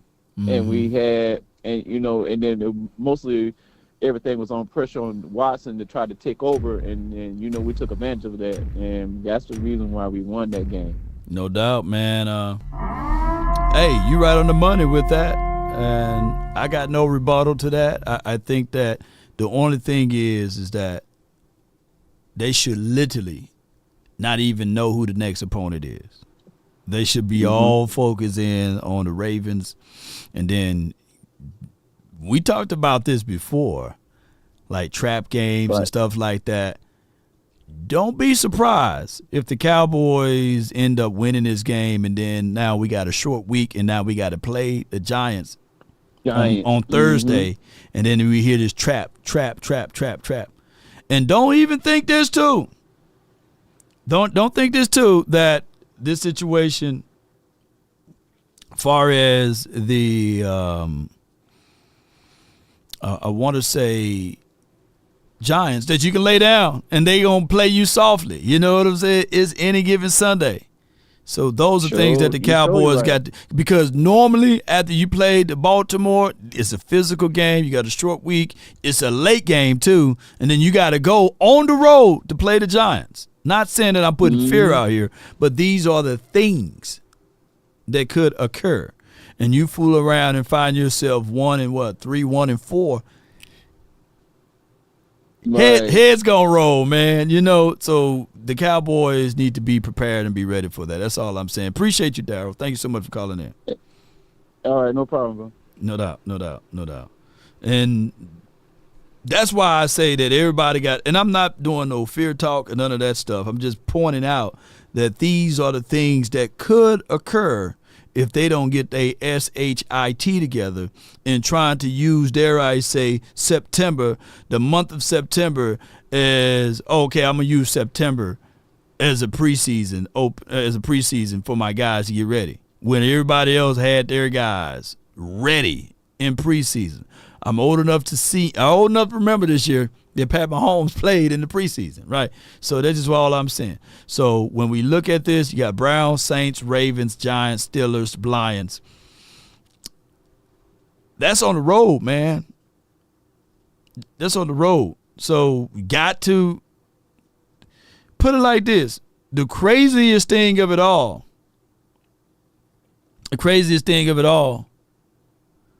and I know you guys don't want to hear this, but when you look at that schedule,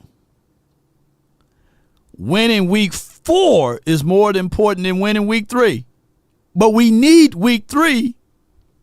We need week 3 for momentum to see if we can beat, even though they are 0-2, but to see if you can beat a formidable contender. You know what I'm saying? So let's go, Cowboy Nation. You got to be ready. You got to be locked, loaded, and you got to win. Week 4 is a must-win game because it's a divisional game, and you're trying to win your division, and you can't lose to a conference or interconference game. The AFC don't really mean that much for the Ravens. So most people, when they looked at this schedule when it first came out, they said, okay, the Cowboys will lose to the Browns and they'll lose to the Ravens, but for sure they'll beat the Saints and the Giants and the Steelers to some type of degree.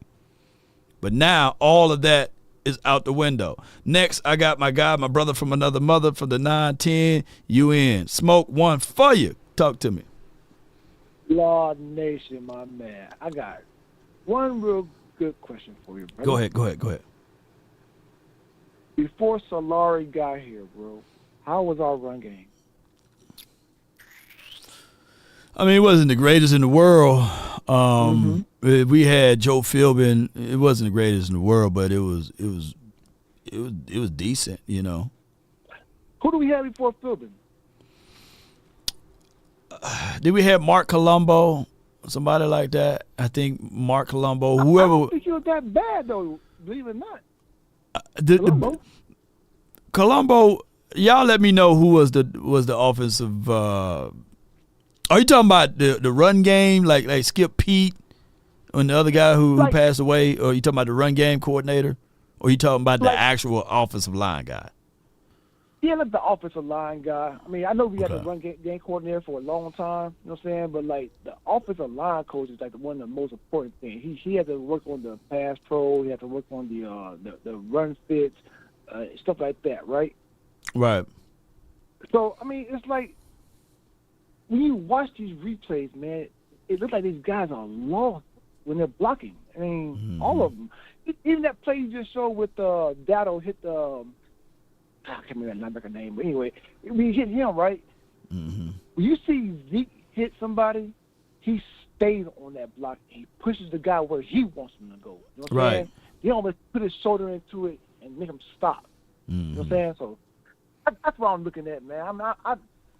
I just want to know how do they teach these guys how to block, bro? Because I don't like that putting a shoulder at somebody and don't put your hands on them and push them to where you want them to go. That's the weak blockers. Yeah, that's me, man. Yeah, I mean, people might not like this though, but I'm gonna say this, man. I think that Coach Marv would be a better running back coach than Jeff Blasco. You know what I'm saying? So Jeff Blasco is our running game coordinator, and I'm not trying to beat him up or anything, but I don't think that he brings in the pedigree of like, okay, this is where the guys need to be at and these sort of things, if I can speak freely. But it's so, like, we are the richest organization in the world, right? Or one of the richest organizations in the world. But we do kind of like who came up with the corporate Cowboys thing? Who came up with that? I want to give them credit. Is it Big Game? Was it not Big Game? Is it Boss or is it Jay Tuck? So if that's who we are. You know what I'm saying?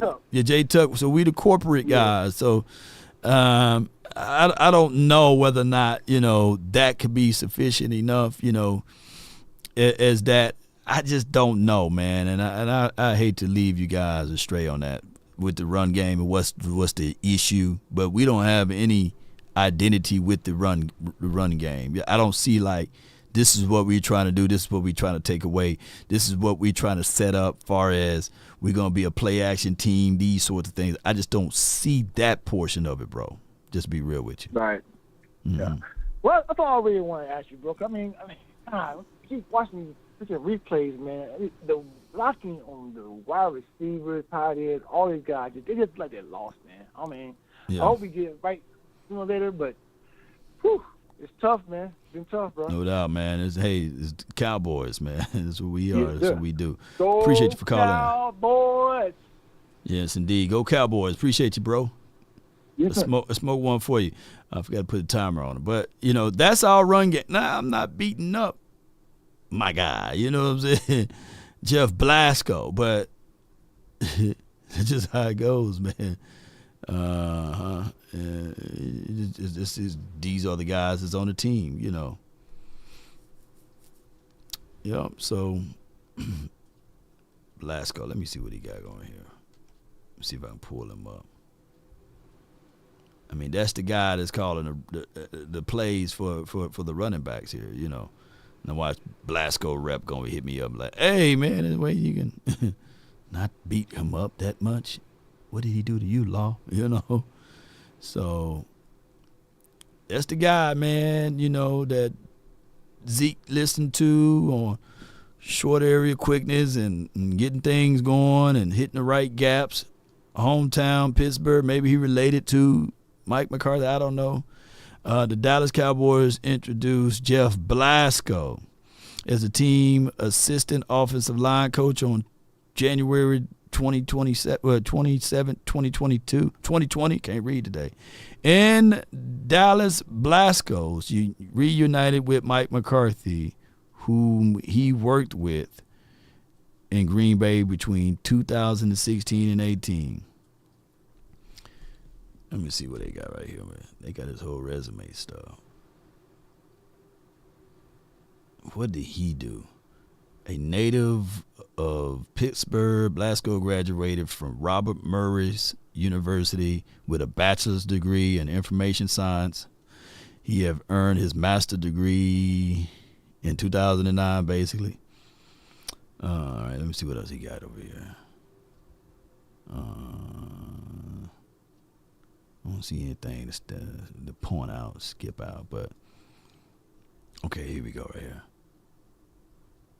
All right, in his first season as a Dallas Cowboys, Blasco worked a line grouping that decimated with injuries. While it's losing a key cog into his retirement, Travis Frederick, having both bookends, La'el Collins, all 16 games, and Tyra Smith, all 14 games, sideline, Blasco initiated the rookie free agent Terrence Steele. Okay. What else he got? Oh, I remember. And also undrafted Brandon Knight as the left tackle. Who remember Brandon Knight? Dog, how you gonna put that on your resume or as your bio? Like, whoever wrote this, man, shame. You know, who wrote this bio for him? Cowboys, y'all got 24 hours to respond. I mean, who wrote this, man? Like, that ain't nothing to do with with him. But he's your running game dude, what have you, Jeff Blasco, what have you. So let's see what can happen from here. I don't know. I don't know what's going on with Steve Simcoe.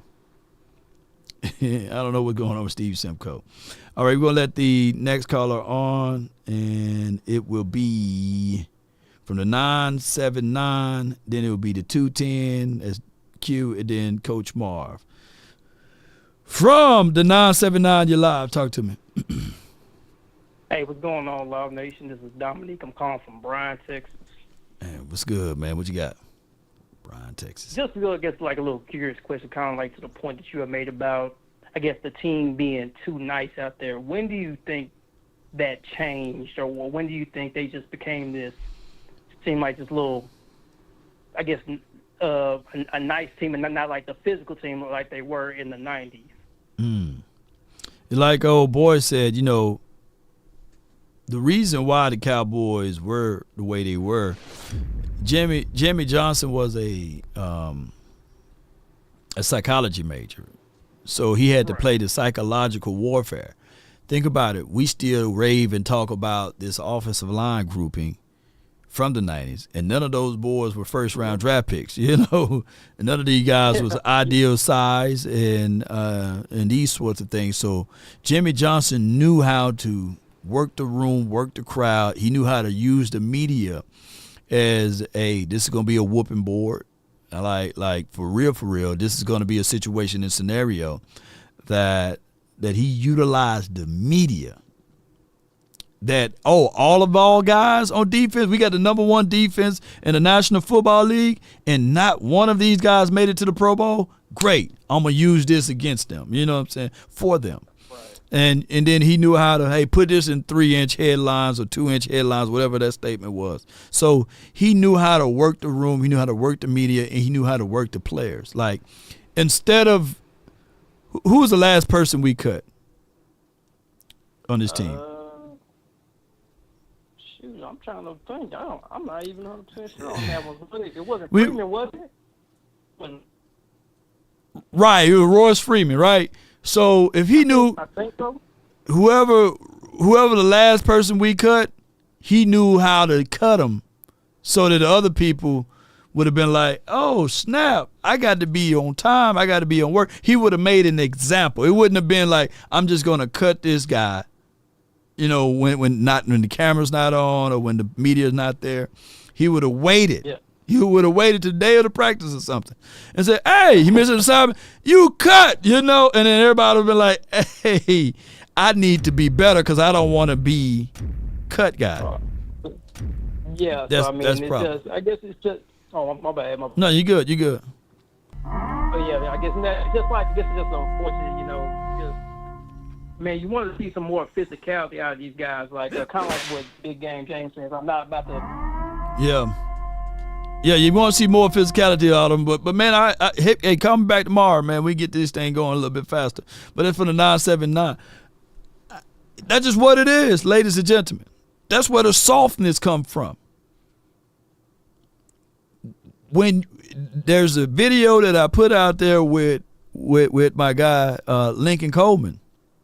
He was scared for his life after he fumbled that ball. Right. So that's why it's so important. Bill Parcells tried to put that fear back into the room.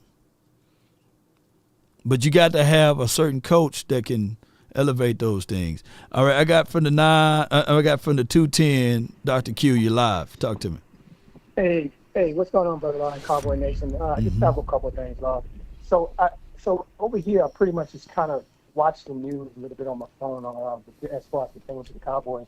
What is your take, man, on, you know, they re-signed Carlos Watkins. I don't know if you saw that or not. Yeah. They re-signed him, And I'm trying to just figure out, man, this team has a tendency to hustle backwards, man. I just don't understand it. You have a young kid in Ridgeway. You know, obviously he was a young kid coming up, and, you know, he had to learn, and so he's becoming a better player now. But my question, too, man, what do you think about this? So you knew, when I say you, I mean the Joneses, they knew they had a target price as it pertains to what they were going to pay Dak, what they were going to pay CeeDee. They didn't know the numbers per se, but they knew, hey, this is what we want it to be. So if you, quote unquote, have $27 million from what they're saying now, you have $27 million to spend, why don't you try to get damn good players in the beginning, knowing, okay, this is the max amount we know we're going to pay Dak. We know by doing that we're going to loosen up some things, but we'll still have $27 million is what they're having. But you had a chance to get the Hunter kid. If you knew you were going to have that much money left based on the target number, why wouldn't you just go out there and get, like, I can't think of his first name. The kid came from the Vikings, the Hunter kid. Yeah, Danielle Hunter. Yeah, exactly. Go out there and get some proven commodities, man. This team hustled backwards. They're cheap as hell. And, Lord, man, look, okay, if you're over 50, then we know, hey, we're diehard Cowboy fans. We know, hey, we've been through the good and the bad. But I just don't see this team making the right moves, man, to get anywhere. I really don't. And I never thought I'd say this, man. In my 57 years, I never thought I'd say, hey, this team ain't going to do nothing, man. Lord, I just don't feel it, man. That's hard for me to say, man. I've been following this team since the 70s. Yeah. But I just don't feel them progressing. I really don't. No doubt. All right, Brother Law. I appreciate it, man. Appreciate you. That's Dr. Q. Okay. There's no growth in comfort.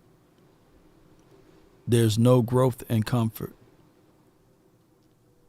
What are the ramifications of you got your hotel room and you saying, nah, even though the Cowboys paying for it, I'm going to stay at the crib? What difference will it make? I'm only 5 or 6 minutes away. And they might have lobbied and said, hey, coach, we winning. We haven't lost a game at home in so many years. Let me just be at the crib, man. We won this way. Yeah, you can stay at the crib. And if you let one person do it, oh, you can stay at the crib? Then you let 2 people do it. And then you let the favorite do it. And then before you know it, you know, you got a choice to either stay in the crib or be at the hotel. That's the exact same thing trickle down throughout the entirety of the team. And that's just what it is. When you have a front office that can literally say, well, we can't make this move because we got to pay Dak Prescott. We got to pay CeeDee Lamb. We got to pay Michael Parsons. We going to get this deal done. And then you have people who would say, don't worry, Law, they're going to get this deal done. But what it does is it clogs up everything. It clogs up everything because now you don't have the ability to make moves and will and deal to get those players with that extra money that you would have had if you was going to sign Dak Prescott anyway. If you're going to sign CeeDee Lamb anyway, what the hell will it matter for you to drag it out through the entirety of the year, off season? And that's the mindset that everybody been talking about. Will Lamb get his money? Is Lamb deserving? He ain't no Chase. He ain't no Jay Jetta. He ain't all of those negative words. Man, we are vibrational creatures, man. Physical being. We are vibrational people. And that trickles down. For what? And you paid the man anyhow. You went through all of that and you paid the man anyhow. Rob, yeah, you're right. It ain't negative. He's speaking facts. We got to keep it 100. Those are not negative things. Let me tell you something before I let my guy Coach Marv on. Let's say you got a toilet, right? And you take a dump in it every day and you don't flush. And you say, don't worry about it, man. We're going to eventually flush it. You keep dumping it. And when this bucket of water fill up, I'm going to pour it down there so toilet can flush. But don't worry about it. It's going to flush eventually. And every day you taking a dump. This is what the team did literally during the offseason. There's nobody that can out-debate that. Every single day. They took a dump in that toilet. And you had literally people saying, don't worry about it. They're going to eventually pay. They're going to eventually pay. And all we saying is flush the commode. Flush it, man. I got water over here. Nah. We like the way this thing is going to brew up. We're going to see. We're going to see how bad this stuff can really smell. And before this person folds, and they never fold. They taking a dump every day, taking a dump. That's literally what we did this offseason. Right before the game kicked off, they flushed the commode with $231 million guaranteed for Dak Prescott. Through the grace of God, we won game 1.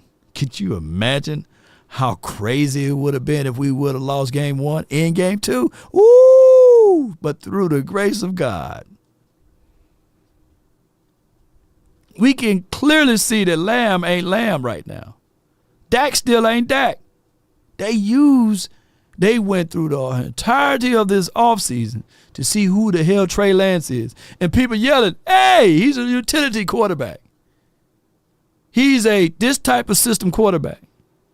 He's going to take some growing pains to get comfortable. You're going to have to rip apart your whole entire offense in order to fit Trey Lance. And instead of going through running backs, instead of developing your wide receivers, they wanted to make the entirety of the offseason about Trey Lance. Trigger Trey to see what they got. There's literally teams that got their starting quarterback hurt, and they brought in a guy who's better than doggone Trey Lance. That's going to play for them. I think, what's the guy named Tyler Huntley, whatever he is. But we done spent all off season leveraging Trey Lance. He's the next savior. And the Miami Dolphins just went and found them a quarterback who's better than Trey. Literally. What's his name in the chat? Can y'all put a name in the chat?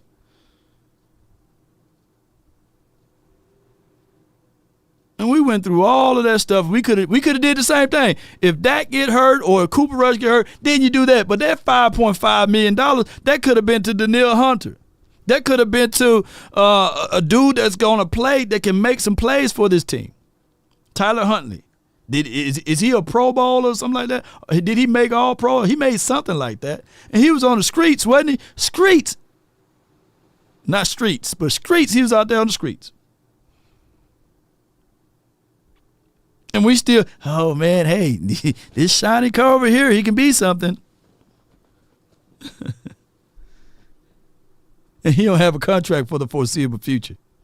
And we are paying him $5.5 million. What's Tyler Hunt? Let me be, Coach Ball, bear with me, man. Let me see how much money how much money they signed him for. Is it $5 million? Let me see how much his contract is. Hold on, give me spot rack. Hold on, give me 1 second here, y'all. Let me see if it's going to be even close to $5.5 million.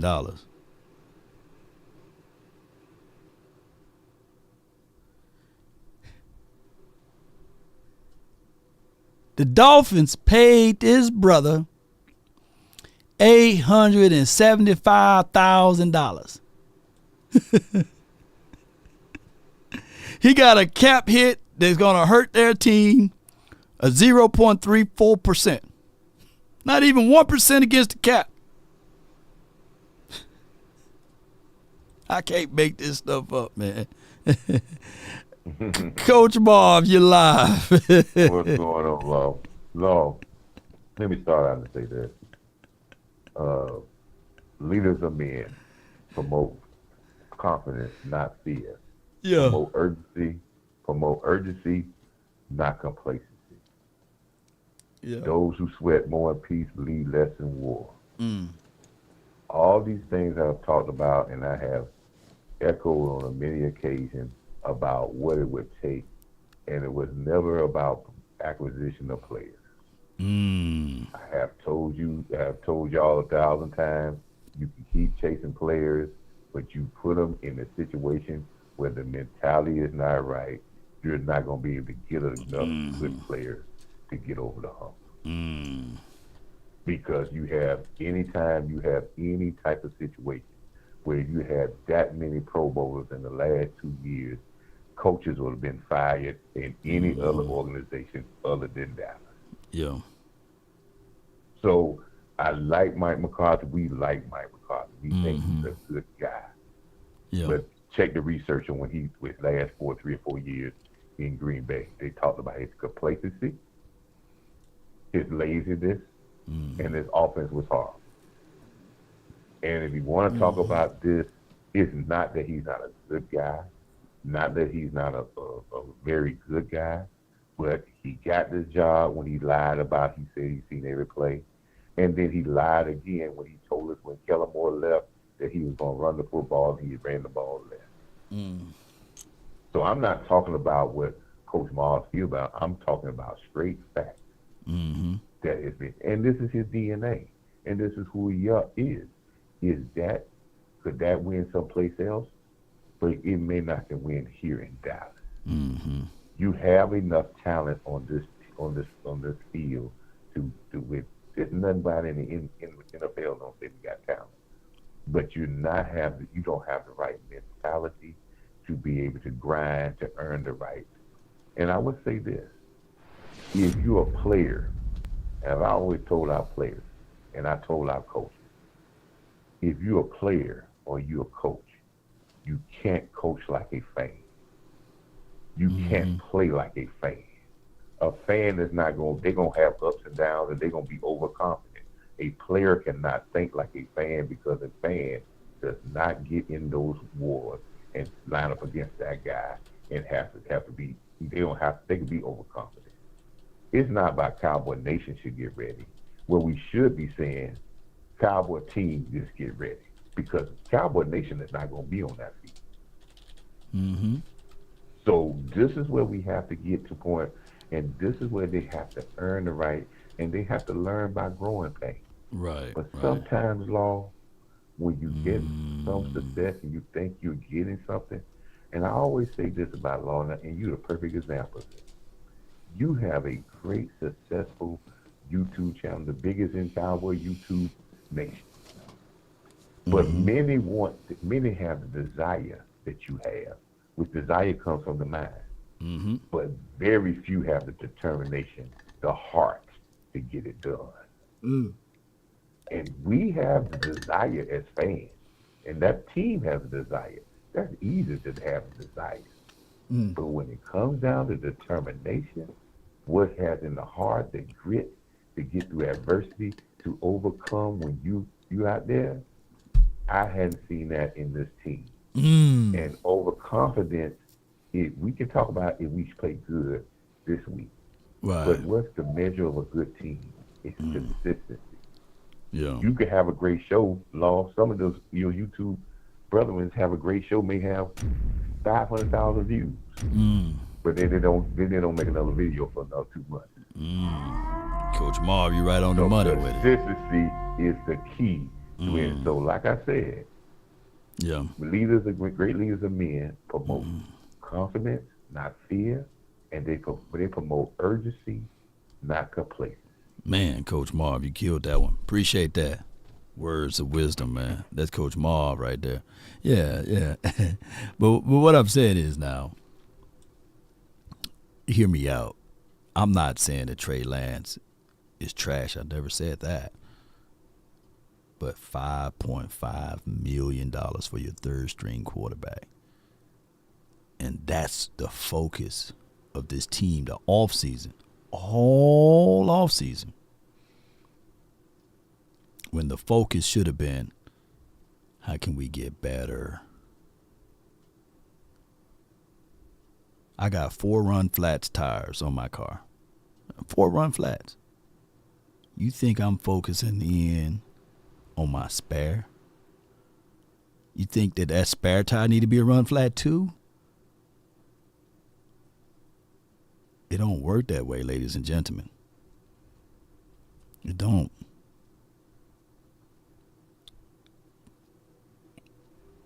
You got to be focused on winning. I'm focused on my automobile getting me to A to Z.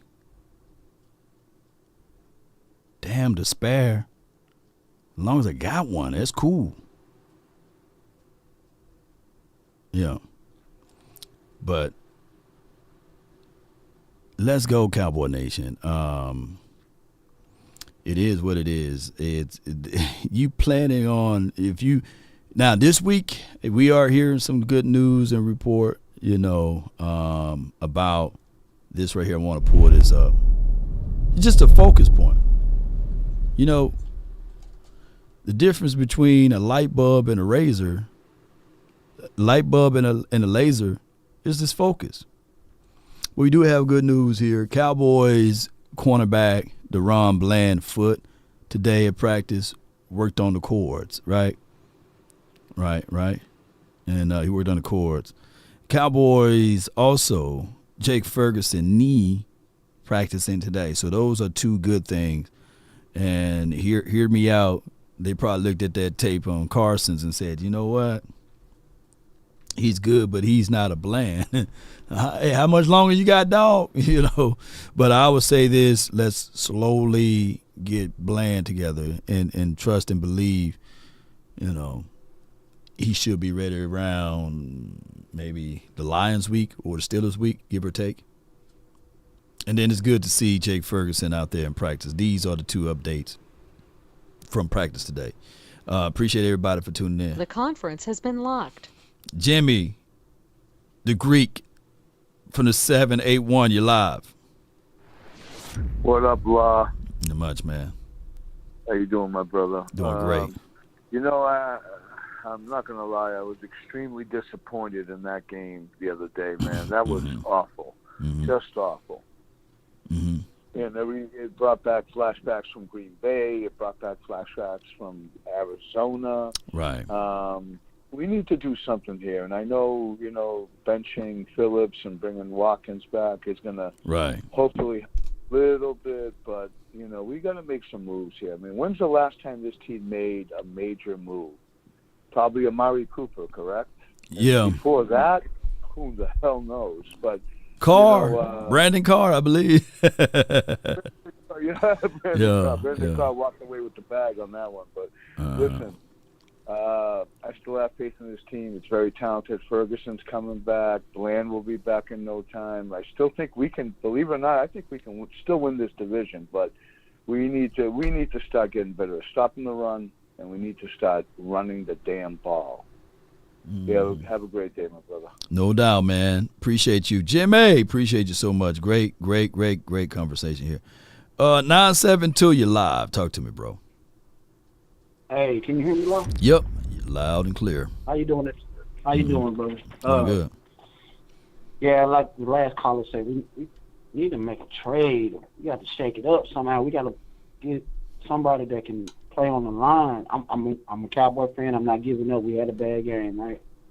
So that week's behind us. We have to move forward and concentrate on this game's coming up, right? So we can't dwell on the past no more. Okay, we got to ask B. Okay, now lick our wounds, lick our wounds, and get up, man up, strap up, and go out here and beat Baltimore, because they ain't going to take no pity on us. You know what I'm saying? They ain't going to lay down. They ain't going to sit back and watch us cry. They're going to try to attack us, so we got to attack too. We got to put our hard hats on, practice good this week, stay healthy, rally everybody up, coach everybody back up, and make some plays on Sunday. Everybody has to show up. You got to get 300 yards or better, Dak. No interceptions. If we're using all the running backs, use them right, to build the rookies up so they can block right. And on defense, got to stop the run. We know that. They're going to run the ball. Got to stop the run. Got to play with some pride, some heart. We got to show up, get out, and play, man. quit acting like peas and play. You know, I can't say the word I want to say. Sure, you can. But we gotta stand up, man. You know what I'm saying? The Dallas Cowboys ain't no sorry team. You know, I'm a Cowboy. I've been riding one since '92. I'm tired of them looking like that, and then it's gonna be all right the next week, and then we gotta build back up. We gotta hear all this stuff on ESPN. Gotta hear all this negative stuff. You gotta go out there and make some plays, man. We do. I'm just, I wish them the best. I wish I could shoot up and help them. I'm just a fan. But we gotta play, man. All we can do is hope. But I appreciate you, bro. God bless week. We're gonna win. We're gonna win. Let's win. All right, guys. CJ, man, from the 209, then the 337. CJ, you live on the Nation. Yo, what's up, Law? How you doing? No, man, all is well. Can't complain, bro. Yeah, man, I appreciate the time. I was listening to your video the other day, man. One of them said that you don't want none of that negative cowboy stuff around us, you know what I'm saying? If you go jump off the ship, go and jump off. Yeah, We all backstroke. have our own words about how it's going, but we got to let some things take time, you know what I'm saying, to build up. And remember, we might be doing a little okey doke, you know what I'm saying, not trying to give away our scheme too early in the game.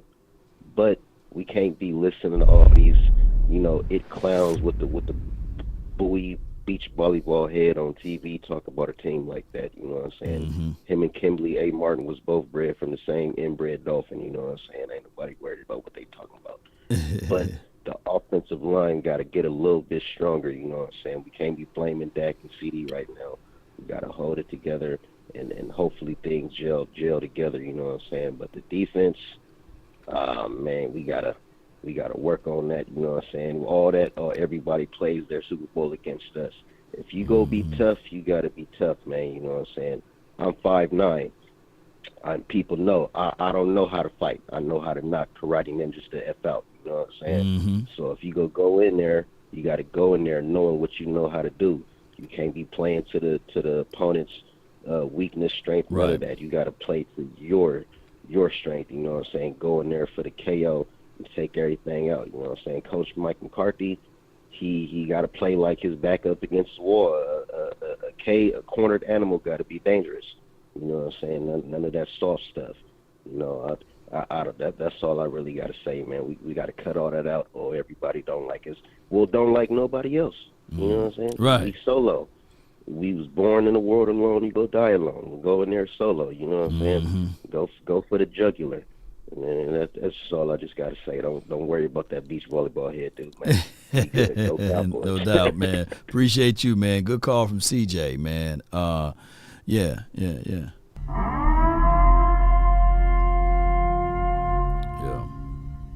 Yes, indeed. And that's a good call from him, man. Last two callers, 337. You're live on the Nation. Talk to me, man. What's good, Mark? All is well. Yeah. Man, everybody, I've been listening, everybody has great points, man. Great points.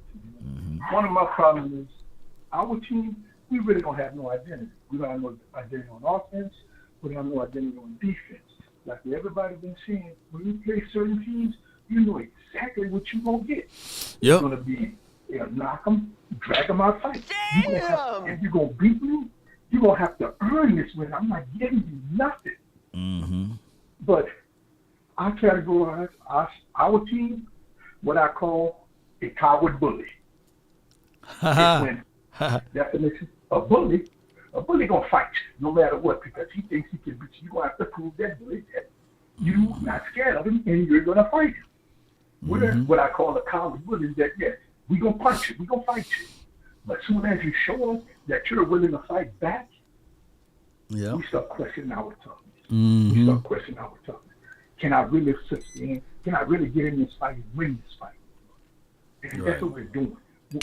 Since we don't have an identity, we get scared when we get in the fight. Like, because without an identity, what can you lean on? Right. When you don't have an identity, you got to lean on individuals, on your individual players, and everybody don't reach down into that and to pull out that greatness out of them. A lot of them is, once I get punched, oh Lord, instead of reacting, they just let the thing take over. Whatever they want, let it take over. however it come out, I'm just in here. And that's why we keep on slipping up. We win, and that's why when we win, we high. Yes. And when we lose, we know because we don't know what team we're going to get week in and week out. Mm-hmm. And that's all I got to say, Lord. You're doing a wonderful job, my brother. You really doing a great job. You're keeping us in tune. Thank you for everything you do for the nation, my brother. No doubt, Ed. Man, appreciate you, man. Good call from him. Last but not least, Cowboys. Mike, we had 23 people on the line, and I got all of you guys. A majority of you what's guys. up, my brother? What's good, man? What's good with you, man? Talk to me, man. Man, I'm feeling, man. Yo, man, listen, man. I don't want to hear none of this nonsense about we need to make no trades and do all this nonsense. Listen, the Jones ain't made no moves in the offseason when they was free agents. Why do you think they're gonna make trades now? Listen, man, it's all about the mentality with the Cowboys, man. We need guys like we have Larry Allen that kind of dog in them. You know what I'm saying? Up front, we need a dog in you. You know? Yeah.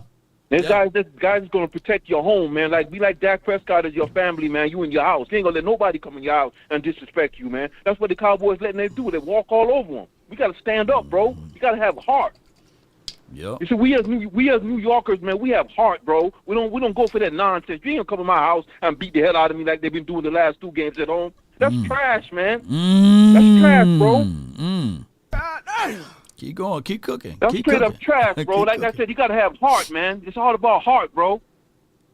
You ain't gonna let no man is gonna come push me around and you know what I'm saying and put me on my back. And come on, man. This got me so heated, bro. And then I gotta hear ESPN and them non-football people talking about like they professional. Oh, the Cowboys, the Cowboys. Jerry Jones love it, positive or negative when they talk about the Cowboys. You know what I'm saying? But we as fans, bro, we don't like to get no L's, bro. Not the way we've been getting L's, man.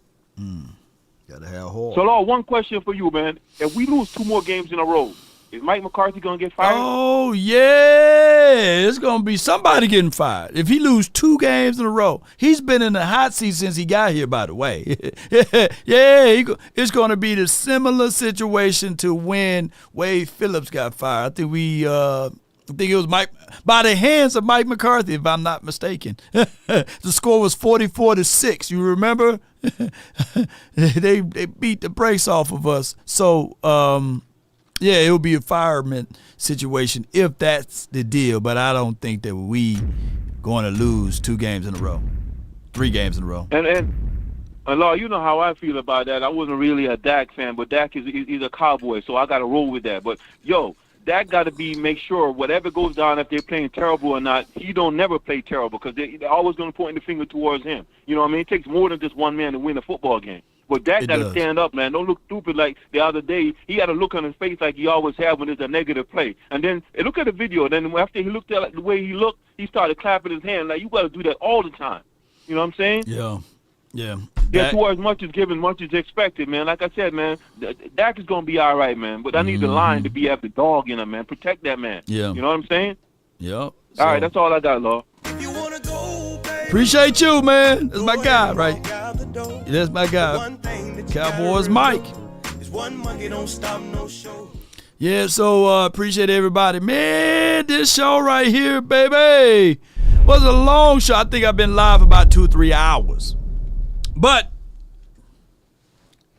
I'm going to always give y'all what I can, right? It is time for the Super Chat time. Appreciate everybody, man, so much for y'all tuning in. If we offended anyone, man, y'all know how it is. Charge it to my beard, not my heart. And I see a few Eagle fans that's here. So I see that y'all can't get enough, huh? Y'all can't get enough of this abusement, because at the end of the day, man, we got the same record now. Get the same record. And you guys absolutely got to play against. You guys got to play against the who y'all got to play against? Oh, okay. Y'all got to play against the Saints this week. So all of the Cowboy fans this week, we Saints fans this week. Yeah. Who that nation, boy? We Saints fans this week. I can't even lie to y'all. We Saints fans this week. Man, who that Saints? That's who we are. We the Saints fan this week. And I don't care what nobody's like, nah, man, I ain't no Saints fan. Nah, we Saints fans around here. We are Saints fans. We got who that all in our blood and everything. Because and then we can figure out how the Saints can start losing down the stretch. Because we definitely don't want them to have home field advantage throughout the playoffs and all of that crazy crap, right? So we definitely are a Saints fan this week, and we're going to be rooting for the Saints. I'm gonna find me a Saints helmet and all of that stuff, you know. Yeah, we're going to definitely be supporting those brothers of the Saints. And it's a bittersweet thing, too, because my mom, diehard Saints fan, too. Y'all didn't know that, didn't you? Yeah, so we going to figure this out. Let me see if I can pull up these super chats. Appreciate everybody, man, for y'all support. It's just unbelievable, man, what y'all do for the nation. I thank each and every last one of you all for y'all crazy support. How this thing ain't showing up over here? Give me 1 second. Boom. Should be showing up by now. Oh, I know why it's not showing up. Hold on. I know why. Hold on. Give me 1 second. Boy, I'm giving you guys some bad content right now. But we going to make it up. We going to make it up. Boom. And hit the button right here. Hit properties. And I got to find it. Bear with me, ladies and gentlemen. If y'all only knew. If you only knew. Okay, I know what I can do. Hold on. Bear with me. Bear with me, ladies and gentlemen. Boys and girls around the globe. Got to clean this out. That's what it is. Goodbye. Hey, goodbye, lady. Yeah, appreciate you. Boom. And we got to just move him to here. And shout out to everybody, man, for tuning in for these type of episodes. Boom, here we go. Yeah, here we go. All right, so with that being said, let's get these super chats. I want to put it on the screen. It states here that I did all of that for Keith Floyd, baby. He says, great show. As always, glad you took that loss to stop all the anointing of the coaches again. Agree. Zeke needs to need wider spaces with defensive line. And that, my friend Keith Floyd, is unbelievable support, man. Appreciate you, man. Shout out to everybody, man, for tuning in. At the end of the day, in the words of Glorilla, the day gonna end. But also, we got to understand that there are two things. There's a difference between the contenders and champions. Contenders hope to contend. Come on, champions will always contend. I mean, it will always be a game. And if you're going to beat them, you gotta play the whole damn game. It's going to go down to the rope, down to the wire, and you gotta snatch a victory out of them because they're not giving you a victory. Not giving you one. The champions. Yeah. They're used to winning. Saints 44, Cowboys 19 was an ass whooping. And I can't help but in my own head saying, there's the difference right there. See, the Cowboys can have talent, but I don't know that they know how to press a situation. The Chiefs have talent, and they press the situation. They meet and beat every challenge that comes up in this stadium. I don't know if I can echo what the playmaker just said. I don't know if we can replicate the 88, even though that rhymes for your mind. But in life, there's always someone who's willing to replicate success. From Kobe, before that time frame, it was Michael Jordan. From Michael Irvin, before that time frame, it was Drew Pearson. Right? What shoes are you willing to try to fill in and wear? Before Randy Moss, It was Jerry Rice. Replications. What are you trying to replicate? Right? The Eagles, I see you in the chat, Eric Stewart. They still trying to replicate. They got to catch up with the Giants first. Oh, excuse me. I'm out of order. They got to catch up with the Washington team first. And then from the Washington, they got to catch up with the Giants. And from the Giants, then there's the Cowboys. So they got a long, long journey ahead of them. They've been dealing with a lot of pains and suffering. Verily, verily, I would say to all of you all that's here watching, would you rather be an Eagles fan or a Cowboy fan? Because most importantly, I know Eric in the chat, he wants to be a Cowboys fan. Why? He's here enjoying and grabbing great information, great details, great knowledge, great wisdom, and also in respect to me, Law. I appreciate you, Eric. We appreciate you.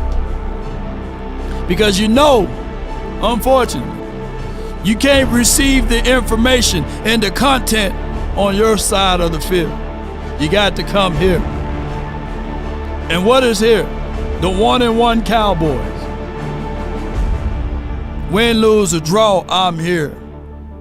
And even when our head is down and we're in the low dial and we're in the valleys, this is what makes us us.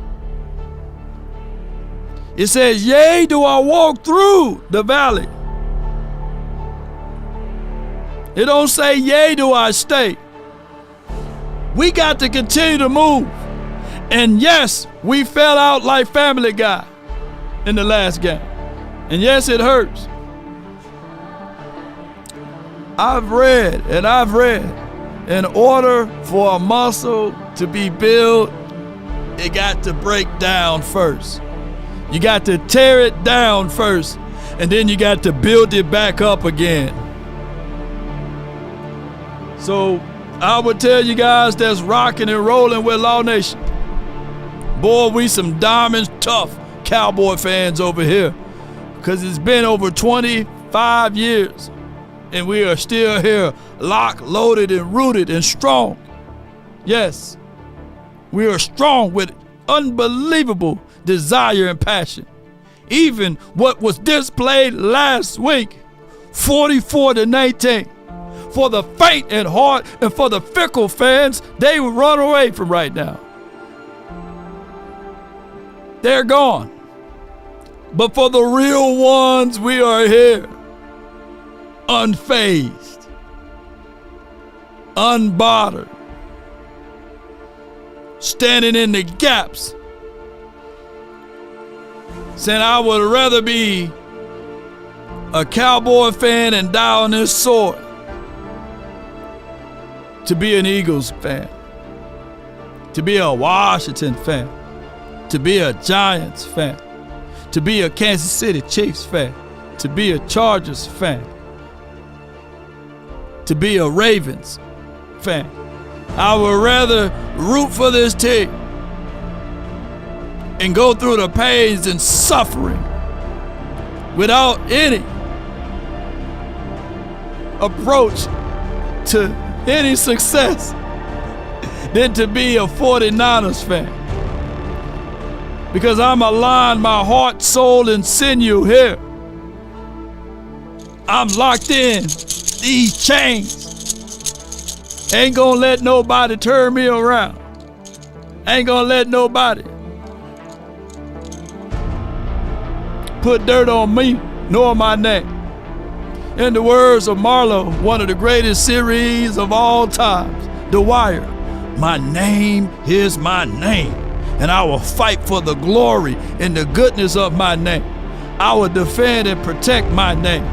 My name is the Dallas Cowboys. My name is my name. And if anybody try to come to correct this of what we do around here, we going back and forth. The fickle ones can fold, but not us. So if you want a thing bad enough to go out there and fight for, to work day and night for it, to give up your time, your peace, and your sleep, if all of your desires of it makes you quite mad that you don't get tired, and it makes you hold everything taut in your cheek, if life itself seems empty, and it will, and useless, and it will, without it, and all that you scheme, and all that you dream, y'all ain't gonna like me today.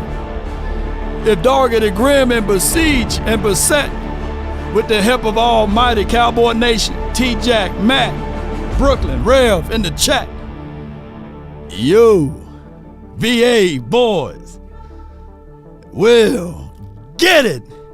You say, when you speak a word that's so great and so beautiful that the Eagles fans would love to come here after a loss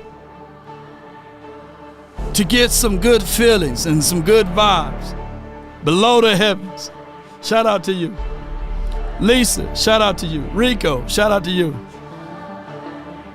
But at the end of the day, I can tell you that pains and suffering is bestowed upon those that's rooting for the Eagles.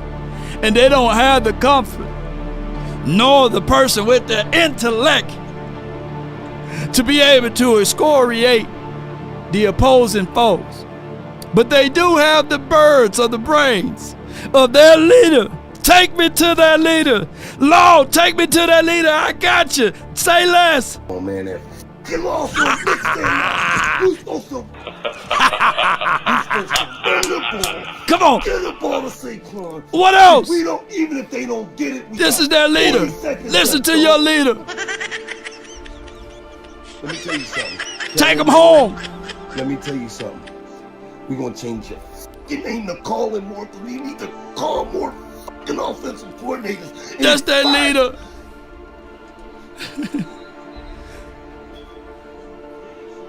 Come on with it. I believe this motherfucker didn't run the ball, man. Come on with it. That's their leader. Pick your fucking head up, JoJo. Pick your head up, Eric. That's yours. Oh my goodness. That's all the time that we have for this particular moment. Pick your head up. Don't look down, Eric. There's more L's for you. There are, in the words of the playmaker. Let me crack your cranium and fertilize your brain. Crack your cranium and fertilize your brain. Come on, baby. I can't make this up.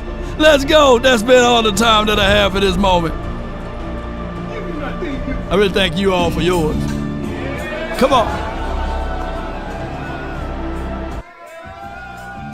Hey, yo.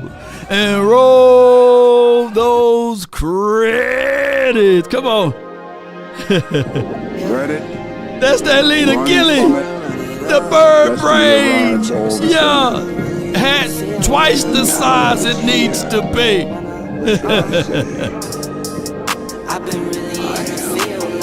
Come on. I just want to run it up. Don't need no deals, I make the deal. Have to take it to a meal. Lately, I just want to run it up. Come on. That king wear a hat twice the size it needs to be. He yells at his TV. He say that they need to call it more. He's crying for killing more. To call more. He don't know yet. AJ, what's good?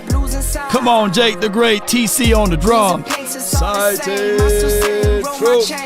Bieber.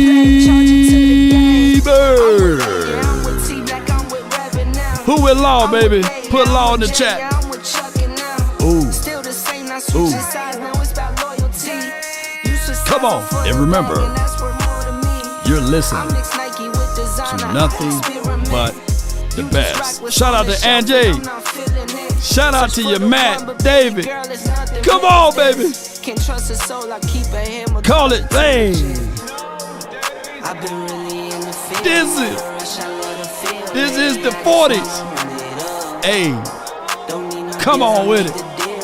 What we tell them, baby?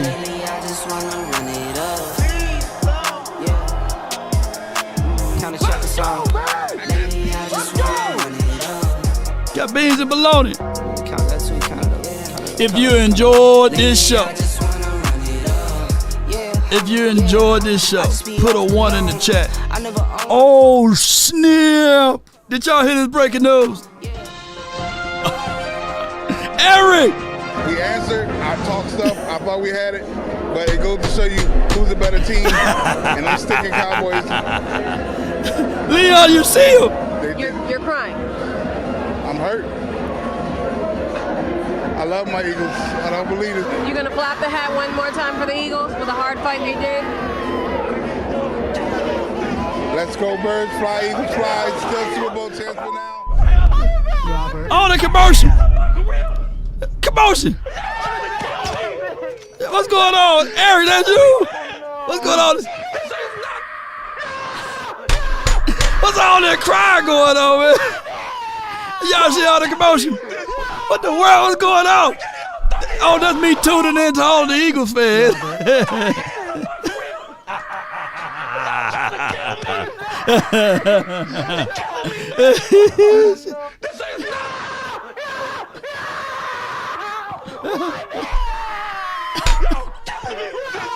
Hey man, that Lord Bronson, that's you? Who else that is over there? Eric, that's you.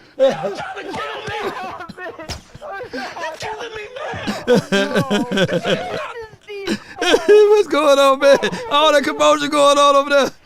Hey man, what's going on, man? Y'all killing me with this.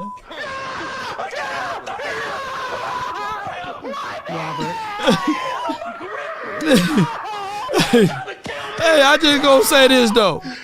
Eagles fans and everybody that's watching. God sees in you. Yes. What you don't see in yourself. You don't see in yourself. That's why he chose you to break generation cycle. Yo, come on with it. And he about to open door for you that no man can shut. No man. That no man can come shut. on with it. Because he wants to be a witness for what he about to do. Woo! Come on with it. My God. My God. You want them to be a all witness. that chaos going on. Y'all chill out for a second. So keep faith. Keep faith, y'all. Keep faith. Come on. And don't worry about if God gonna do it. Because it's already done. It's already done. You are favored. Victory's upon you. I need y'all to receive this message. Big dog. Big dog. Come on with it, baby. Yeah, that's right. Yeah. So y'all okay, Eagles fans? Please come home. I got beans and bologna. Hey. See, when you invest in something, we up out of here, man. Hustle and you work for something, you got a different type of attachment to it. You're going to have a cold day. Mike McCarthy, we need this from you. We live by this, we die by this. We don't surrender, we don't retreat. Every man must search his own soul. I listen to that quote every morning. I want to get mine out the mud. I want mine out the dirt. I don't want no handouts. I don't want no celebrity to co-sign me and somebody to see me in the street and say, I remember when such and such put you on. No. It may sound harsh, but I'm going to beat myself up so the world can't beat me up. Because the world is a cruel place. It can be a beautiful place if you allow it to be. Once your perspective changes, that's when miracles happen. What else I got to conquer so I can get to the next level? What else? There's always going to be giants at the gate. If it ain't rough, it ain't us. Let's go. Let's get on up out of here, man. So it ain't like, why me? It's like, why not me? Let's do it. The flowers don't chase the bees. The flowers just are. All right. So if we offended anyone, it's an evil world we live in. Discharge it to my beard. For real. I'm gonna get on up out of here. Come on with it. And all my Cowboy fans. Stay encouraged. Ain't nobody calling me, texting me, paging me, asking me, are you still involved? Hey, that's okay, Eric. Y'all gotta play the Saints next week. Come on with it. Asking me, am I still involved? We still them boys over here. Are you still them Eagles? I'm still them boys. Hey, bro, come on now, dog. Hey, come on, choir. Oh, I'm still. Them boy, I'm still them boy. Come on, choir. I'm still. Oh man, that get off on Nick Day. Who's supposed to run the ball? Get the ball to Saquon. If we don't, even if they don't get it, we got 40 seconds left, dog. Let me tell you something. Kellen Moore, let me tell you something. We're gonna change your fucking name to calling more. We need to call more fucking offensive coordinator in 5 hours. Original, they never will be. I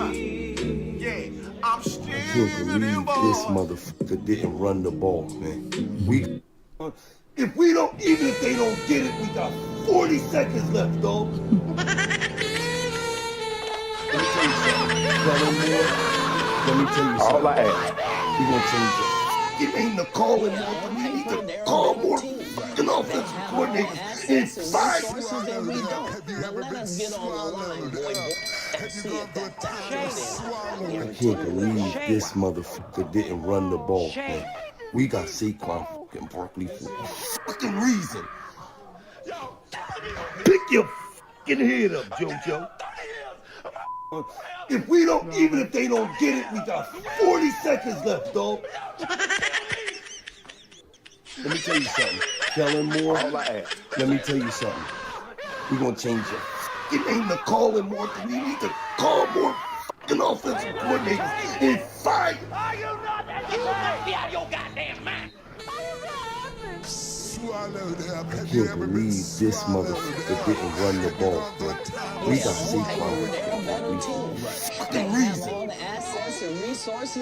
Pick your fucking head up, JoJo. See if that factors in. Stupid